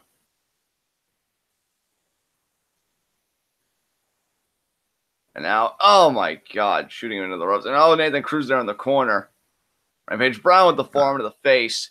Oh, he's going to trip up Scurll. Knee to the face. Oh my God, Haskins. Oh man, here we go. Going for the pin, 2. Marty kicked out immediately when the referee's hand hit down for the 2. Marty is really taking a lot of punishment here. He needs to get the tag into Dave Mastiff, I think. He really does. Now Especially now that Rampage Brown is in the match. This is not good news for Marty. No, it is not. These guys are struggling here. And Scurll, back elbow up. Scurll's got to make a tag. Boot up there to Rampage Brown. Drop kick. That's Scurll's opening. But he's still quite a ways away from his partners. I mean, his body isn't even facing the right side. It's facing enemy territory. Scurll's got a pivot. He just did there. Rampage Brown is still closer. Nathan Cruz, I think, should be able to stop this, all things considered. And he does. He's got the leg of Marty, but Marty! And Nathan Cruz again quickly tagging out, but Dave Mastiff doesn't give a damn. What a power slam. Oh, now he's going to grab Nathan. Oh, dear God. Swings him into the ring, my lord. That might be the one thing that cost this team this match, though, Ashton, is Dave Mastiff's myopic kind of mindset about Nathan Cruz and wanting nobody else. Haskins. Oh, my God. I think he might have wanted like a half Nelson slam or something like that, but obviously Mastiff countered. Oh, now Haskins springboard. Oh, he wanted a cross body. He might have even wanted a DDT there, but Mastiff just too powerful. Steamroller from Mastiff into the senton. Good God. Haskins' face. He's done. 2. No, he is not. No, he's not. But I'll tell you, I didn't even mean done in terms of a 3 count. I meant done as I don't really know what else he's going to do in this match because that face contorted in just sheer agony upon that senton. Yeah. And now Mastiff. Oh, my God. Oh, wow. The power. The power of Mastiff. Oh, sunset flip, though, from Haskins, too. Woo! That was close. Knee to the face. What a knee that was by Haskins. Oh, and Paul Robinson breaking up the pin this time. Brilliant by Robinson. Robinson saying, I'm still in this match. Don't forget about me. I forgot about you, Paul. And now. Oh, Haskins rolls Paul back. Oh, and the knee to the head. What a knee there. Oh, Robinson lands on his feet, though. Haskins kip up. Oh, but Robinson with the 360 Enziguri. Oh, and the drop kick there to Cruz. Is Robinson legal now? Robinson, I think, is legal. Interesting. Shooting star? And double. Oh, my God. Oh, and now Rampage. Imagine how much that must have hurt the tailbone. Jesus. What a power bomb there. Oh, and another power bomb. And a nope, not quite. Oh, just the lariat. Just take your head off that way instead. Oh, but now Scurll. Chop. Rampage Brown eating it. Oh, my God. Rampage is just eating all of Marty's offense. Oh, and now Marty trying to think what to do now. He's trying to prep it. Oh, both of the eye there. I love it. Even in his early days when he didn't want to admit to it, he was a villain. Absolutely. Now we go back to Nathan Cruz and Marty Scurll. Knee there. Cruz with the big knee to the face of Scurll, and now he's setting him up for that Samoan driver. Oh, Marty though, fighting it. He got out of it. He knows that move all too well. Uppercut. Marty off the ropes. Just throws. Oh wow, almost got Cruz trapped in the ropes there, but ended up just throwing him over the ropes. And now we're back down to the 2 legal men, I believe. Haskins and Mastiff. I'm pretty sure these are the legal men. I'm pretty sure you're right. And now Haskins just all over Mastiff. Just choking him with the knee. And now could be a running face wash. Not this time. Mastiff catch him, though. Waist lock. German into the turnbuckle. Oh, and now look at the positioning there. Cannonball. Here we go. Oh, my God. He got on that cannonball. Unless Rampage Brown breaks at the pin, that's it. That's not Rampage. That's Marty. What the hell? Why did Marty... What? That's why I said if Rampage Brown broke at the pin, because he was in the corner. What the hell are you doing, Marty? There's no title on the line. Oh. Now Rampage Brown. What the no hell? way. Oh, my God. Oh, my God. Wild. That's it. Wow. That's it. Rampage Brown pins. Wow. What the hell? Marty Scurll just screwed his team out of this match. Yeah, I'll say. That's the second time in 2 chapters that Dave Mastiff's gotten screwed. And something's got to give there because... I think it's safe to say we're going to be seeing Marty Scurll get fed to Dave Mastiff in a very, very near future chapter of Progress. I don't know what Marty was thinking there. I don't know. I know that when you get wins, you move up the ladder in Progress, but I think that would have counted as a team win, not just a win for Mastiff. So why the hell? And these guys celebrating their screw indie wrestling movement off to a great start. I mean, hell, and you can't even say anything like Nathan Cruz didn't cheat. There was no security. No, it was Marty's own ineptitude that cost his team this match. I mean, I'm feeling a certain way right now because Dave Mastiff had this match well in hand. He had it beat. He had these guys beat dead to rights. And now Scurll on the outside. Scurll not even going to bother to help Dave Mastiff. I don't even think Robinson can help Dave Mastiff. And they're just standing on him, taunting him. I definitely feel a certain way about this. But hey, Rampage Brown, man. He made the right choice, apparently. Comes away with the win at the main event of Chapter 7. What a way to bounce back after losing to Nathan Cruz in his debut. Yeah. I don't know what the hell Marty Scurll was thinking there, but hey, congratulations to these three guys. I mean, you did everything you could. You gave your opponents an opportunity for them to win, but you didn't even need to hand them the rope to hang themselves. They went out, bought the rope, and hung themselves. And I mean, yeah, that just really a very weird tag team matchup to me. But that will conclude Progress Chapter 7. What the hell? I feel like I have to why did Marty break up the pin Progress Chapter 7? Let's see if I get any results here. Yeah, let's see if you find anything. Oh my god. Well, I might have found something already, actually. Marty broke up the pin. He wants a title shot for himself. But there weren't any championship match implications, right? I mean, the pin would have been on Mark Haskins, right? So I can't even, John. Yeah, I can't even. I'm not going to waste any more time on this. This is why I hate Party Marty. Fuck Party Marty. But overall, a very fun chapter. Great opening bout. Ligero Noam Dar for me was match of the night with Jimmy Havoc ZSJ with a close second, and then Mark Anders and Will Ospreay in third. That was really, really well done. And yeah, I had a lot of fun with it, and I'm just going to hand it over to you to kind of talk about your thoughts and take us home. Well, aside from Marty making the weirdest decision I remember him ever making, I loved this show. This was probably my new favorite chapter of Progress, honestly. And I'm really hoping that we're going to be able to continue live reacting to this beyond just February. It's kind of looking unlikely as of right now. You guys, if you want us to continue live reacting to Progress, you donate to the Patreon, get us back to over the community goal. But regardless, if you're ready, we can close this thing out. Yeah, man. Like I said, I was going to leave it to you to talk about the chapter and to take us home, so I'm good. All right. Well, ladies and gentlemen, we hope that you enjoyed this chapter of Progress and our reactions to the show. I know, like I just said, this might be my new favorite chapter. And I guess that's about all that I've got to say. Remember to check us out tomorrow. We've got Lucha Rewatch, Season 3, Episode 17. We are closing in on the end of that, but that's not all we're doing, because we do have, after Lucha Underground Rewatch Season 3 ends, which will be, the last episode will be on March 7th, we will have special guests. On March 14th, we're going to be bringing in Chris DeJoseph and Chris Roach, two writers for Lucha Underground.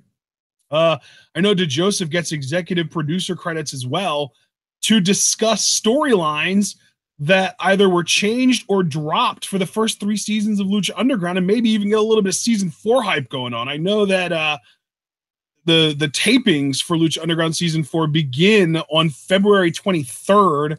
I just saw a website about that. That's pretty freaking awesome. So Lucha Underground looking to shape up to be a really interesting next month and a half or so as well.